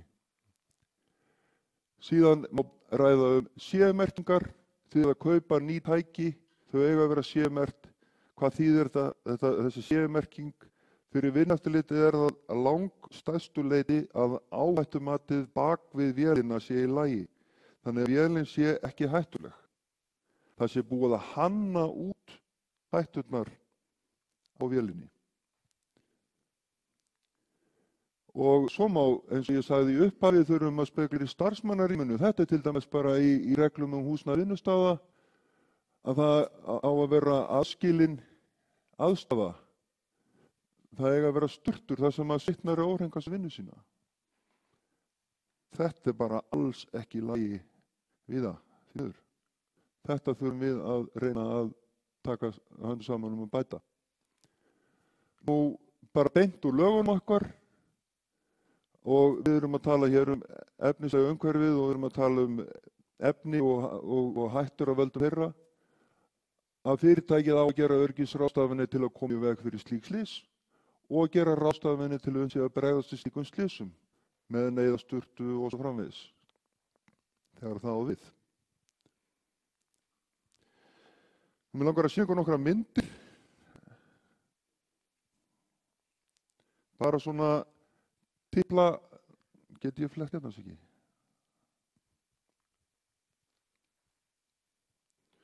Það eru myndir sem að sýna bara svona, þetta er bara brotabrót af því sem við sjáum í eftirliti. En þegar við sjáum svona öxul, beran, þetta er alls ekki nógu gott. Menn enda nær þessu flækjast fötin og stórslasaðar fólk. Læri á einn stúlku alveg í tætlur, svo þessi einhver dæmi tekin. Hér er búið að skella hlífi fyrir öxulinn, þá er þetta bara allt í núrið í lagi. Hér eru lúgur á sérstökum kerjum og það eru færibönd hérna fyrir innan. Fólk er að fara þarna með hendina inn með slöngu og er að smúla og hreinsa þegar verið að þrífa þennan búnað. Og við byggjum bara að menn setja eitthvað þarna þannig að menn fari ekki þarna inn með hendina, menn þrífa það bara ofanfrá. Hér var sníll sem var bara vantaði alveg þennan langa stút, en þegar þetta var 85 cm upp snílinn, að þá er öryggisfjarlægðin orðið næg, þá var bara settur svona stútur á hann. Hér er önnur útfærsla, þannig kem ég ekki hendinni inn í snílinn. Fleiri lok yfir öxlum. Hér er búið að setja bakvörn, þetta er sérstakur hausari, það stendur hér manneskja allan daginn og hún hefur bakvörn og getur stutt sig aðeins við og það þarf ekki nema að fá svona smá aðsveits tilfinningu eitthvað, þá er maður að fara hérna fram á og slasa sig illa, þó að falli sig ekkert mjög hátt. Hér er algjörlega til fyrirmyndar hvernig búið að útbúa fiskvinnsluvél með pöllum og handriðum, þar sem að starfsmaðurinn stendur. Hér er búið að setja hlíf yfir færibandskefli. Hér er búið að laga uppgöngu. Þetta er víða í ólagi hjá fyrirtækjum, einhverjum svona einfaldar gönguleiðir sem að vantar handrið eða eitthvað slíkt. Hér til dæmis búið að laga mjög mikið og vel, þannig að fólk farið þarna réttum stað niður. Og í neyð þá skiptir þetta máli, vegna þess að það er kannski bara myrkur. Og það hefur verið að rýma húsið og fólki kemur hlaupandi fram á svona stöðlum. Það er ekki gott. Hér er búið að ganga frá efnum inn í læstum kassa. Hér er öxskól og svona. Þeir hafa greinilega álitið að þetta öxskól væri nægilegt fyrir efnin sem þeir eru með, en öryggisspöðin hangað þarna með. Nú, þarna væri alveg möguleiki á að bæta, það fyrir eftir hvernig þið nota þessi efni, þau eru að hella þessu, eða að setja festingu fyrir brúsann og svo framvegis. Og þarna er alltaf mynd af neðasturtu. Hér búið að víggirða í kringum svona tromlu, þannig að maður kemst ekki að hreyfanlegum hlutum. Þetta er önnur gönguleið sem búið að laga og þetta er dálítið athyglisvert. Þetta er bara hespa og loki. Og að því að hægt er að opna hespuna á auðveldan hátt, þá er lokið talið vera laus hlíf, en það er búið að setja einn einfaldan bolta hérna og herða með lykli, þannig að það þarf verkfæri til þess að opna þetta. Þá er allt í orðin föst hlíf. Það þarf ekki alltaf að vera flókið. Hér er búið einangra leiðslur, gufulagnir sem fólk gat brennt sig á, þannig að þetta er endalaust, ég geti sýnt ykkur myndir í allan dag. Færibönd, menn komst ekki inn að endakeflinu, það er mjög áreiðandi.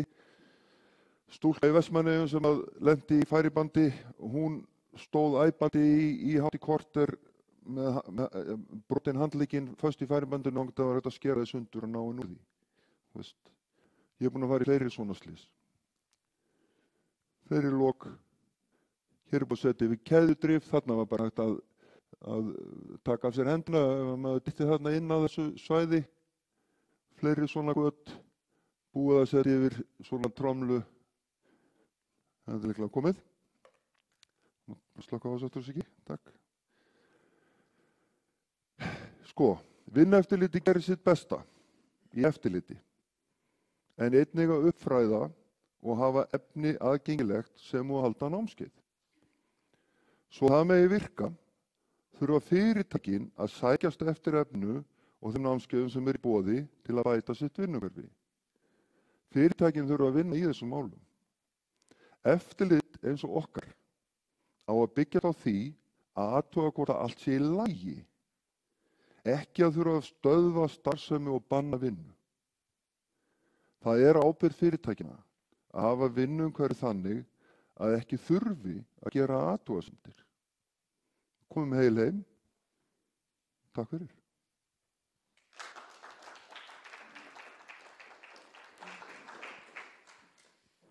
Þakka þér fyrir, Hannes.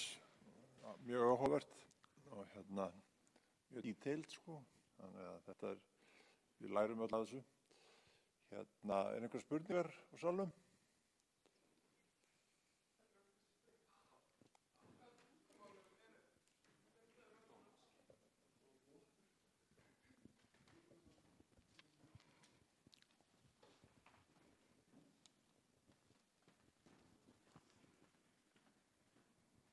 Herði, já, ég meina spurningu. Ég heiða að gæðast í hraðfrystúsinu Gunnar í Nýsdal.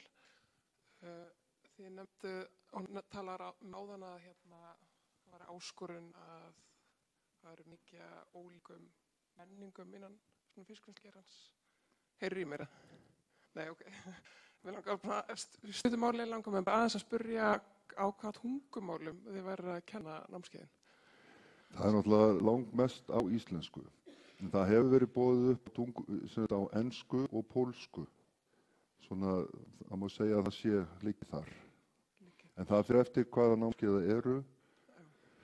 Þannig að það er best að hafa samband bara beint við skrifstofuna hjá okkur og ef fólk er að spá í námskeiðum. Já, ok. All right.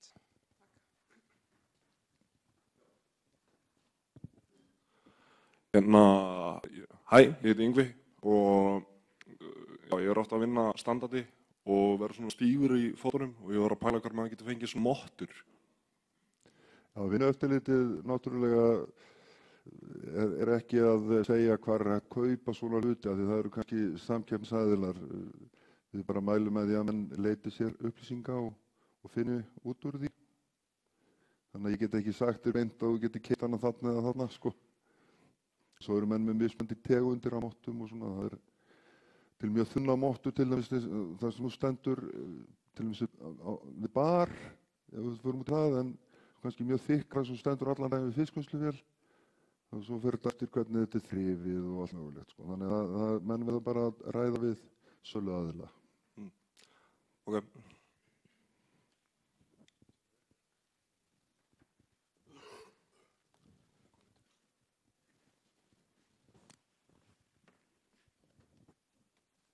Fleiri spurningar? Mér langar að spyrja bara hvaða slys eru svona algengust í fiskvinnslu og kannski alvarlegust þá í öðru lagi? Það eru bara hreinlega brot og jafnvel aflimanir. En náttúrulega mjög algeng slys eru auðvitað bara með hnífum. En þau eru oft minniháttar. En alvarlegu slysin eru sko verulega alvarleg þegar þau gera, sko. Fólk festist í færibandi eða fer inn í vél og aflimast eða brotnar illa, skerst. Önnur spurning úr sal.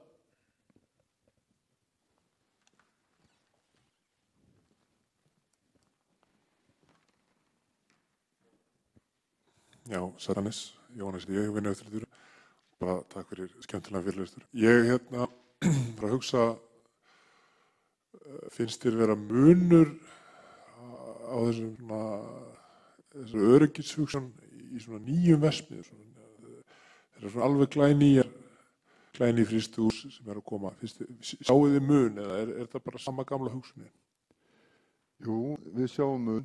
Ég hef komið í nokkur splunkunhús og það er náttúrulega fyrsta lagi aðstæðan fyrir starfsfólkið, þar sem það stendur að situr við vinnu sína miklu betri. En þrátt fyrir að tækin séu CMR og splunkunni að þá eru þau stundum ekki nógu góð og uppfylla ekki örgskröfur.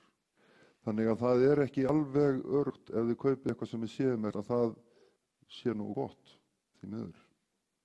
En svo eru menn oft í þessum nýju húsum með allt gamla dótið sitt líka. Þannig að það er mjög algengt, sko. Þannig að þá þarf að huga því öllu saman. Já, Salmar ekki á Kampa. Bara einn spurning í sambandi við vinnuslys. Ef að vinnuslys verður, hvenær á að kalla til lögreglu eða þá eftirlitsmann vinnueftirlitsins, hver metur það í hverju tilviki hvort að hvernig er þetta meira það, sko? Hvenær á að kalla til lögreglu? Það er skýringar þetta á eyðublaði hjá okkur tilkynningu vinnuslysa á heimasíðunni. En alvarleg slys, það sem er greinilega eitthvað sem hefur afleiðingar, það er náttúrulega tilkynna strax. Og það er langbest að gera það í 112. 112 hefur samband við lögregluna, hefur samband við sjúkraliðið, hefur samband við vinnueftirlitið. Þannig að það er besta leiðin. En ef þetta er bara skurður, skerðið aðeins með hníf og ert frá kannski í nokkra daga, þá er það ekki svo alvarlegt, þá er það bara tilkynnt á eyðublaði eða á netinu til Vinnueftirlitsins. Það er enginn starfsmaður Vinnueftirlitsins hér á svæðinu sem er hægt að kalla til Ef það eru alveg slys þá sendum við fólk langa leiðir ef því ber að skipta. Það er alveg að tala þegar þetta er utan vinnutíma, utan dagvinnutíma, kannski kvöld eða helgar. Já, við erum með svokallaðar slysavaktir í Reykjavík, en vissulega ef að þannig að þá biðjum við lögregluna að varðveita vettvang, þannig að við getum þá mögulega komið allavega daginn eftir og skoðað. Þannig að það er líka hægt. En ef það er alveg slys þá viljum við fá að skoða og til þess að læra af því. Bara smáatriði, Sigurður hérna hjá eftirlitinu. Það var spurning mottur undir fólk. Þetta er alvarleg hætta að sérstaklega með langvarandi áhrif að ræða.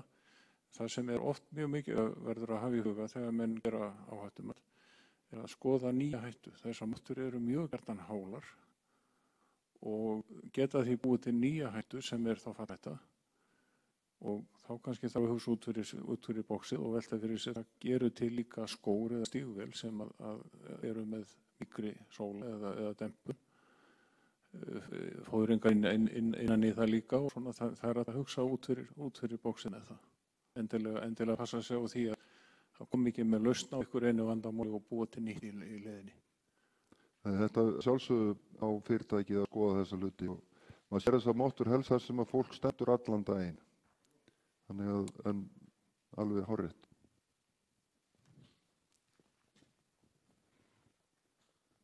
Valgeir hérna aftur. Salmar hann spurði hvort það var ekki eftirlitsmaður hérna á svæðinu. Hann er jú svo sannarlega til staðar, Elvar Reynisson, og hann er til taks ef að þarf að kalla til eftirlitsmanni þegar að verða slys.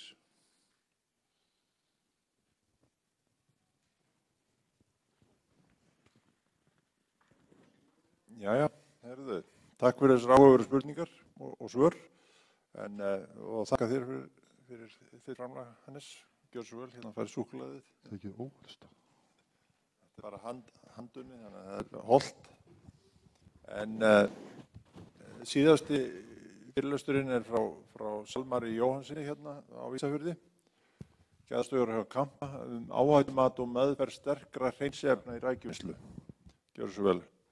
Salmar. Takk fyrir. Já, takk fyrir og er ekki þetta stærra hérna á skjáinu. Svo stærra á skjáinu. Svo pingu lítið. Það er margar já, svona fínt. Hörru, já, erindi mitt allar áhættumat og meðferð sterkra hreinsiefna í rækjuvinnslu.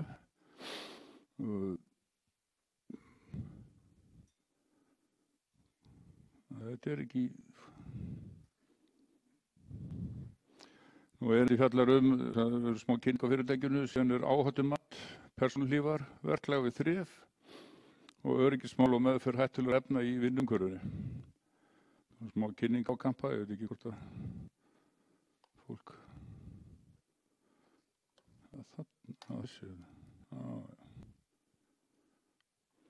Nú, ég heiti Salmar Jóhannsson og hef verið gæðastjóri hjá Kampa síðan 2005. Ég var enga tengingu við fiskeldið í laxeldinu þó að þeir hafi stólið nafninu mínu, Norðmenn. En það er svona einhver tenging þarna á milli virðist vera. Ég var enga hagsmuna að gæta þar, svo það sé á hreinu. En ég starfaði við rækjuvinnslu síðan 1997. Og starfsgæðastjóri er meðalast fólkið því að vera tengilu við viðskiptavinni og eftirlitsstofnanir, hvað var að gæðamál og úttektir, bygging gæðahandbókar og gerð verklagsregla og eyðublaða fyrir vinnsluna. Og svo skjalastýring til að öll skjöl séu uppfærð og sjá alla skráningar séu framkvæmdar, þannig að daglegt eftirlit með vinnsluferlinu. Einnig séum að samskipti við starfsfólk vegna nýliðaþjálfunar og skipuleg frekari þjálfun þegar það við. Þjálfun þrifafólks á notkun og meðferð þrifefna venjulega framkvæmd af þeim aðila sem útvegar okkur þrifefni. Auk þess að allt starfsfólk, hvort sem verið þrif eða vinnslu, fær þjálfun í hreinlæti og umgengni.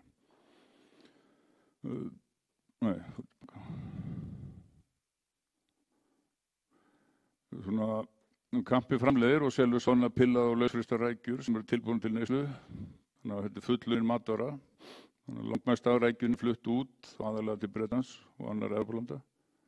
Hráefni keypt frosið, aðalega frá Kanada, Noregi, Rússlandi og Grænlandi og einnig kaupir Kampi ferskar rækjur sem heitir Ísland. Og það má benda á það kemur því næst. Við rekum 3 starfsstöðvar, 2 á Ísafirði og 1 í Bolungarvík. Við erum með rækjuvinnslu og frystigeymslur fyrir fullunarafurðir. Síðan erum við frystigeymslu fyrir hráefni og umbúðir sem staðsett við þessa frægu götu, aldrei fór ég Suðurgötu.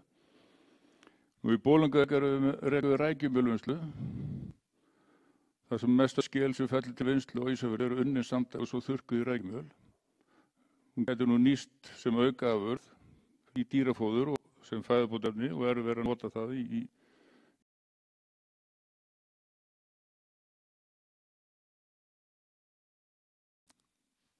og til dæmis núna í vor þá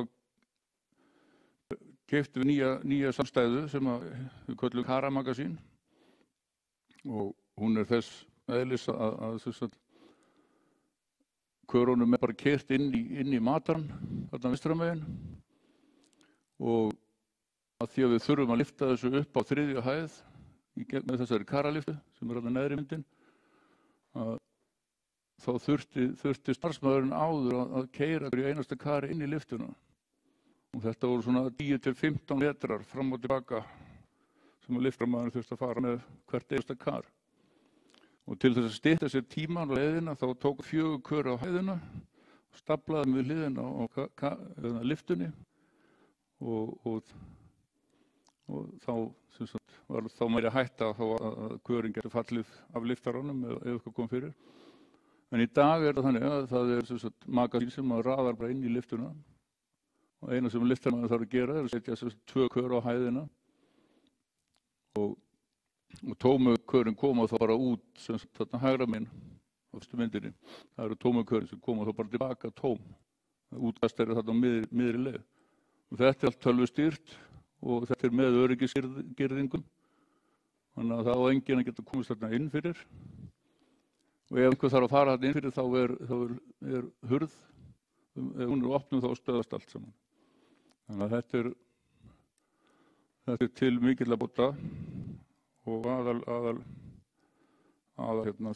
ávinningurinn er sá að áður en þessi eining var tekin í notkun þá þurfti viðkomandi starfsmaður að keyra með liftara hvert einasta kar sem notaði lagringu inn í liftuna. Á venjulegum degi þarf að lifta 150 til 160 körum með þessari karliftu upp á 3. hæð, þessu suðan er staðsett. Og einnig þurfti hans að losa tómugarinn út úr liftinu, þannig að þetta voru 300 ferðir fram og tilbaka. Nú ávinningurinn og einnig sinnti hann öðrum störfum með, þannig að þetta var mikið álag á starfsmann. Mesta hagræðingin við þessa breytingu er svo að álag á viðkomandi starfsmann minnkar til muna. Starfsmaður nýtist betur til annarra starfa, hann þurfti ekki eða eins lengur tíma á liftaranum til að fæða liftunum. Og jafnvel innmöndun fyrir suðu og rækju, þannig að það var gangurinn gekk betur og svo minna slit á liftara og gólfi í staðinn og síðan aukin afköst. Þannig að það er mikil ávinningu fyrir bæði fyrirtækið og starfsmannin að koma þessari græju í gang. Og það er náttúrulega oft verið þannig að þetta áður fyrir, þá voru tæki ekkert hönnuð með þrif í huga.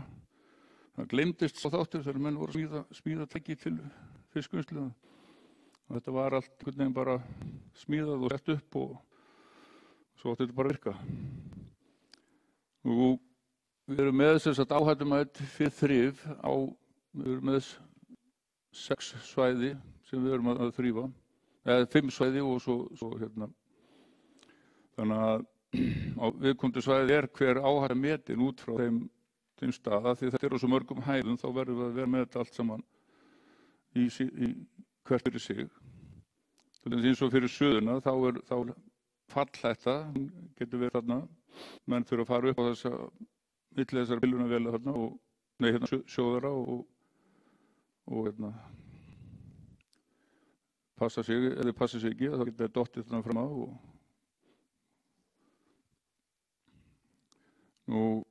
Pillunarsalurinn til dæmis, hann er sérsvæði.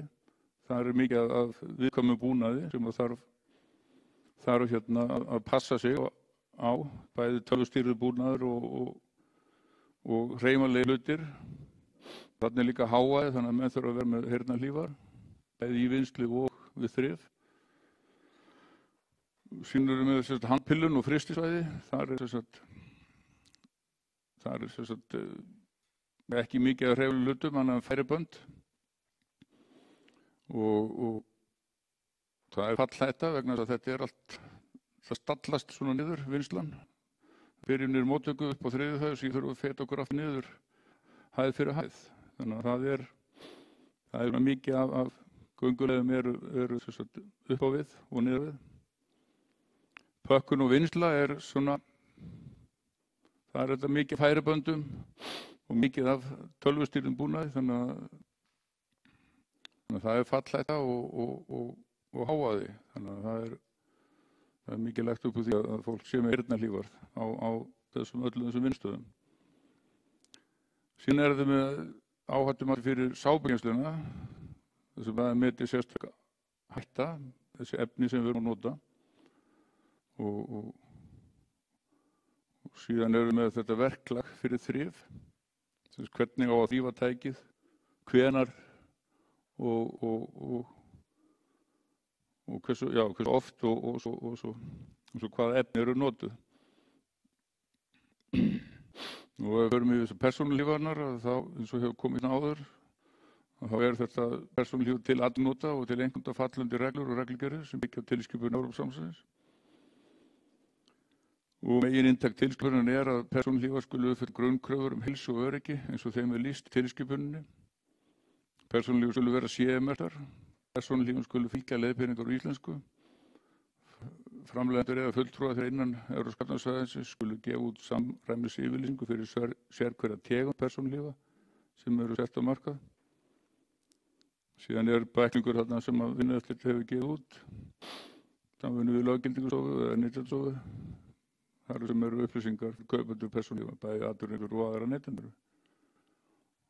Það er þessi bæklingur þarna og til dæmis allir starfsmenn sem að vinna við á þeim vinnusvæðum þar sem að hávaði er, þeim ber að nota heyrnarhlífar.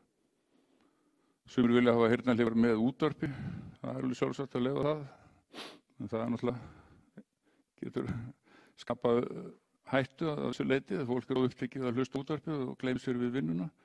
Þannig að það kannski heyrir ekki í næsta mann sem er kannski slasaður fyrir aftan eða eitthvað svoleiðis. En þetta er allt sem sagt vottuð vara.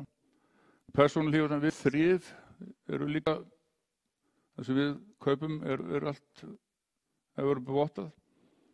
Við erum með sérstakar grímur og sígjur sem að fylgja sem eru viðurkenndar til notkunar við þrif á þessum efnum sem við erum að nota.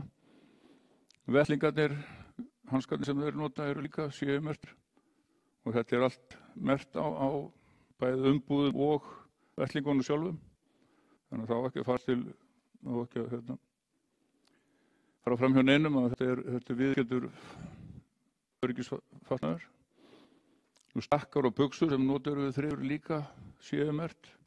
Stígvélin sem við kaupum eru CE-merkt og það sést greinilega að það eru merkingar þarna sem að gefa þetta í kynna. Þannig að þessi fatnaður er allur útvegaður af fyrirtækinu. Þeir þurfa ekkert að fjármagna þetta sjálfur starfsmennirnir, þannig að um leið og nýr starfsmaður byrjar að vinna þá fær hann úthlutað sínum vinnufatnaði. Og þetta þekkið nú öll ábyggilega sambandið öryggisreglunar. Ef þú ert að vinna við háa þá þarfst að það er skyld að vera með heyrnarhlífar. Ef þú ert með vinna við þrif eða eitthvað, þá þarf það að vera með viðurkennd öryggisgleraugu og svo fatnaðan. Síðan erum við með verklag fyrir þrif. Þetta er nú bara eitt tæki. Ég var ekki að taka ekkert nema bara, ég sett bara eina glæri, ég var ekki að setja inn alla glæruna fyrir þetta. Og þá er það sem sagt hvernig tæki á að vera þrifið. Undirbúningur fyrir þrif, grófhreinsun og forskólun, sápukvoðun og síðan er þrif og eftirskólun og síðan sótthreinsun. Síðan er þrifaskráning, frágangur eftir það. Það þarf líka að skrá niður hvert atriði sem er þrifið og síðan erum við með sem sagt, eftirlit með þrifum, fer fram yfirleitt morgunin eftir þegar vinnsla byrjar. Og þá er viðkomandi starfsmaður á því svæði sem fer yfir árangur þrifa kvöldið áður og skráir á þetta blað einhver athugasemdir ef það er ekki nógu þrifið. Þannig að við leggjum mjög mikla áherslu á að þrif séu í lagi og þrif séu góð. Og til að mynda erum við að taka gerlasýni af hverjum einasta vinnslu degi. Tökum bæði safnsýni sem við geymum í 2 ára mark. Þetta eru 200 grömm af rækju sem við tökum, eða 200 grömm af rækju sem við tökum hverju degi. Og síðan er þess að söfnum við það bæði vikun og þetta er sendt svo mánudegi til rannsóknarstofu þar sem við fáum gerlatalningar, saltinnihald og E. coli, stafylokokkus, fáum allar niðurstöðurnar sendar og við getum metið út frá gerlatalningunni árangur þrifa líka út frá því. Síðan eru mælingar á ATP-mælingar og listeríustrókur sem eru framkvæmdar til þess að meta árangur við þrif. Og þarna er líka sýnt hvernig við átt að tækin og nota öryggisgleraugu og hanska.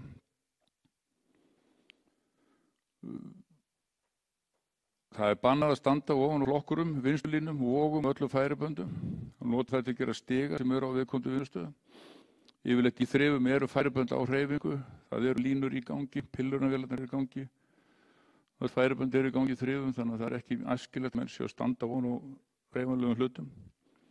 Og síðan eru vinnupallar á hverju svæði þar sem að menn geta áfastir vinnupallar, þeir eru ekki lausir. Sápurnar eru geymdar í læstum rýmum og þá að vera öryggislega vörn undir sáputöngum. Það sápubrúsar mega aldrei vera inni á vinnslusvæði þegar vinnsla er í gangi. Sjáum við þarna kannski það er tunnudæla þarna. Það kom fram áðan sko, menn ekki að vera lifta eða halla tunni. Við erum með svokallaðar tunnudælur, þess að við dælum yfir í litla brúsa sem eru síðan teknir inn á vinnslusvæðið til í þar gerðar hérna dælur. Þannig að þessi svona sápustöð, það er slanga sem er vafin haft utan rörið, hún er dregin, tekin niður og 5 litra brúsi, hæfilegt magn í hvert skipti til þess að hann er ekkert of þungur, hann er ekki að byrjast með 20 litra brúsa inn upp á 3. hæð. Sápugeymslan er á miðhæðinni, þannig að þetta er svona hálfa leið upp og hálfa leið niður. Og síðan er allur þessar bláu slöngur, þetta er lágþrýsti búnaðar, en síðan hafa menn þarna þessar gulu slöngur sem eru alltaf 20 bara þrýsting, en þeir eiga að vera meðvitaður það að þetta er mikill kraftur á þessu og að við skrúa fyrir þá getur komið slingu á annan og það getur orsakað svona bakslag ef að menn er ekki. En við notum bláu slöngurnar og lágþrýstingin við þrif. Þetta meira til þess að skóla svæðin og halda hreinum. Nú meðferð hættulegra efna, þau efni sem við notum heita jet foam, þetta er kvoðuhreinsiefni, basískt og freyðandi. Blöndunin er svona 2–6%. Við vilja söluaðild en alltaf hafa þetta aðeins hærra því að þá seljar okkur meiri sápu. Svo kemur náttúrulega umhverfisþáttur á móti, við viljum hafa þetta sem lægstan til þess að skaða umhverfi minna. Baktóra 500, þetta er sótthreinsir, hann er blandað svona cirka 3%. Þetta kemur óblandað til okkar, þannig að þessar stöðvar sem við erum að nota eru sérstaklega hannaðar til þess að að blanda efnunum við vatn. Og klóróklín, þetta er ætandi efni, hreinsefni sem við notum í hringrásarkerfi fyrir bægilkarið, lokakerfi, þannig að það er ekki hægt að þrífa það sjálf með mannshendinni, þannig að við látum það tækið þrífa sér sjálft í rauninni bara með hringrásinni. Síðan er klór notaður, þannig að þetta er mjög hátt pH-gildi og önnur efni sem við notum eru erfiðari þrif. Það er þetta sodium hypochloride sem er sýruvask, notað til að fella kísil úr suðupottum, álhreinsir, sótthreinsandi hreinsir með lykt, hann er eiginlega notað bara til þess að svona fríska upp á álið, svona rétt fyrir úttekt, ekki mikið notaður í vinnslunni, eða við þrif á vinnslunni. Og mikrosolv, svo kallar fiturhreinsir og ræstefni. Þetta er svona olíuhreinsir en hann er samt hæfur til matvælavinnslu. Það má nota hann í matvælavinnslu. Hann er aðalega notað til þess að hreinsa smurning og fitu sem að safnast alltaf kringu pillunavélar og legur svoleiðis. Svo erum við TK1000 sem er góðu efni. Þetta er reykofnarhreinsir. Hann losar upp svona fitu og próteinskánir og tjörufullingar. Þetta er notað í suðpottin til þess að losa við færiböndin. Þetta er náttúrulega 100 gráðu hiti alltaf í þessum sjóðurum hjá okkur og það safnast upp svona próteinskánir og útfellingar. Nú, sápan er geymt hjá okkur í læstri geymslu og loftræstri. Þannig að á myndinu þarna, efri myndinu til vinstri þar erum við með sýruvaskið og álhreinsirinn geymdan sér aðskilinn frá öðrum efnum og það var sett upp loftræstistokkur fyrir báðar geymslurnar, útblástur. Þannig að það er lítil hætta á að við vonum það, þessi lítil hætta á að það mengist efnin út frá hvort öðru. Og það er náttúrulega sérstaklega hættulegt að vinna með sýru og klór. Það er til þess, þá getur það náttúrulega verið stórhættulegt. Þannig að við reynum að nota sýruvask eins mikið og þá aðskilið frá klórvinnslu, eða frá sæðum sem eru verið að nota klór. Allir brúsar eru merktir og við notum svona tappa til að litakóða brúsana. Þetta svona sýnir þetta hvernig þessi efni eru. Klórin var þarna með +13, þannig að þetta eru svona mjög svona sterk efni sem eru notuð mörg hver. Og þetta er þetta jetfoam, það er bara þessi öryggisleiðbeiningarnar fyrir það. Og öryggisblað fylgir með frá söluaðilanum, og brúsarnir eru allir merktir. Þannig að eða tunnurnar, við komum allt í 200 lítra tunnum og það eru varúðarmerkingar á tunnunum á íslensku. Þannig að þetta er allt samkvæmt þeim reglum sem eru. Sótthreinsirinn, það er sama þar og sama þar með blaðið. Klór notum við svona í fyrir litlu magni. Þannig er aðalega notað til þess að fríska upp á taka rauða litin af færiböndum og fleiri og sótthreinsar niðurföll og ræsi. Þannig að það er ekki. Nú, varúðarskilti eru allstaðar hjá okkur, á sábgeymslunni og í þessum blöðungum sem eru á svæðinu. Og svo kemur með viðbrögð við slysum. Við erum með svona uppskól á flestum stöðum þar sem eru verið að vinna með efni, sápuefni. Þá er þetta bara komið mér og takk fyrir.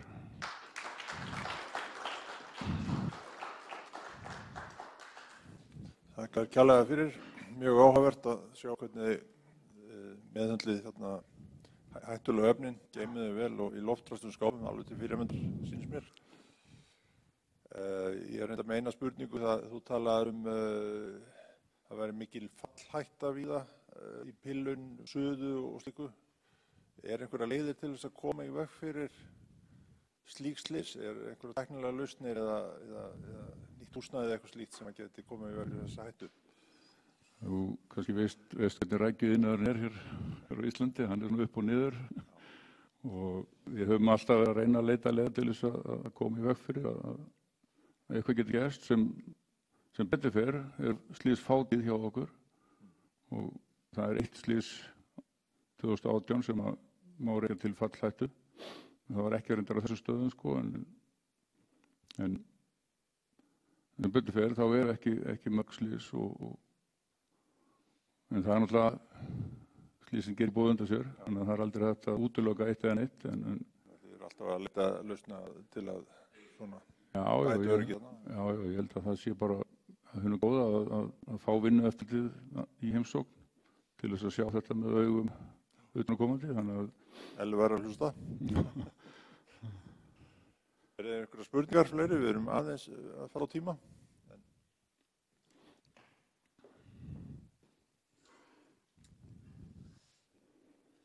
Sæl Salmar, Silja Arnlags.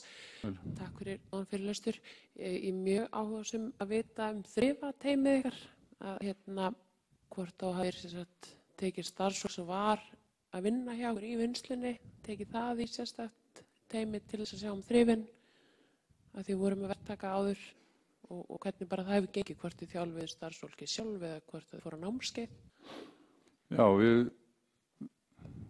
áður við tókum verktakan, þá var þetta, þeir sem sáum þrifin voru yfirleitt starfsmenn fyrirtækisins áður, en þetta átti að vera til þess að lækka kostnað og betur bæta þrifin, en síðan kom það bara í ljós að það gekk ekki upp það samstarf, það var bara ástæðan fyrir því, þannig að við réðum þá starfsmenn sem voru hjá verktakanum til okkar, en síðan náttúrulega þetta bara endurnýjun, fólk endurnýjast og við þurftum að endurnýja allt þrifalið fyrir 1 ári síðan og bara það gekk upp. Þó það hafi verið starfsmenn okkar sko, þá þurftum við að hrista aðeins upp í því og bæði árangur þrifa var ekki nægur og menn voru mikið frá svona eins og gengur.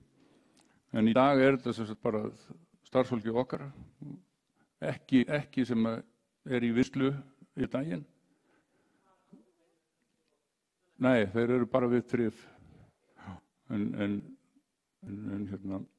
sambandið þjálfunina, þá hefur yfirleitt þjálfunin farið fram á vegum þeirra byrgja sem úti okkur þrifefnin, auk þess sem að ég hef séð sjálfur þrif, þjálfun á þrifafólki og í sambandi við hreinlæti en við erum í daglegus samskiptum við þrifafólki, þeir koma yfirleitt hálftíma áður en vinnsla búin.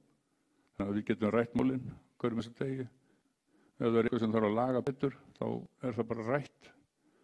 Það ekki neins skriflegi fundi nema þeir þurfa þykir. Þannig að það mjög svona ongoing, eins og maður segir. Það eru fleiri spurningar. Það ætla ég bara að þakka þér fyrir, Salmar. Og takk fyrir. Það er súkkulaði hérna á Súðavík. Takk.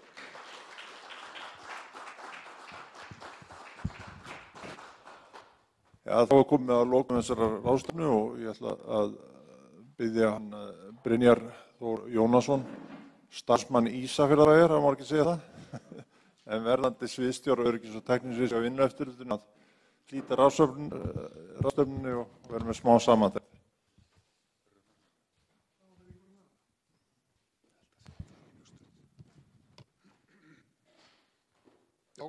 Halló, komið þið sæl.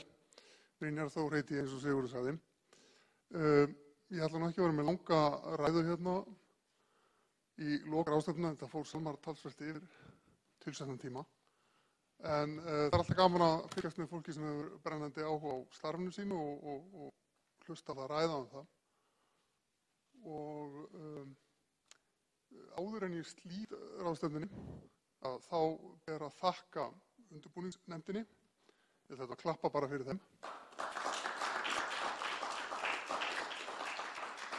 og öllum þeim sem að hafa flutt hér áhugaverð erindi. Ég held að þetta maður klappa aftur fyrir þeim.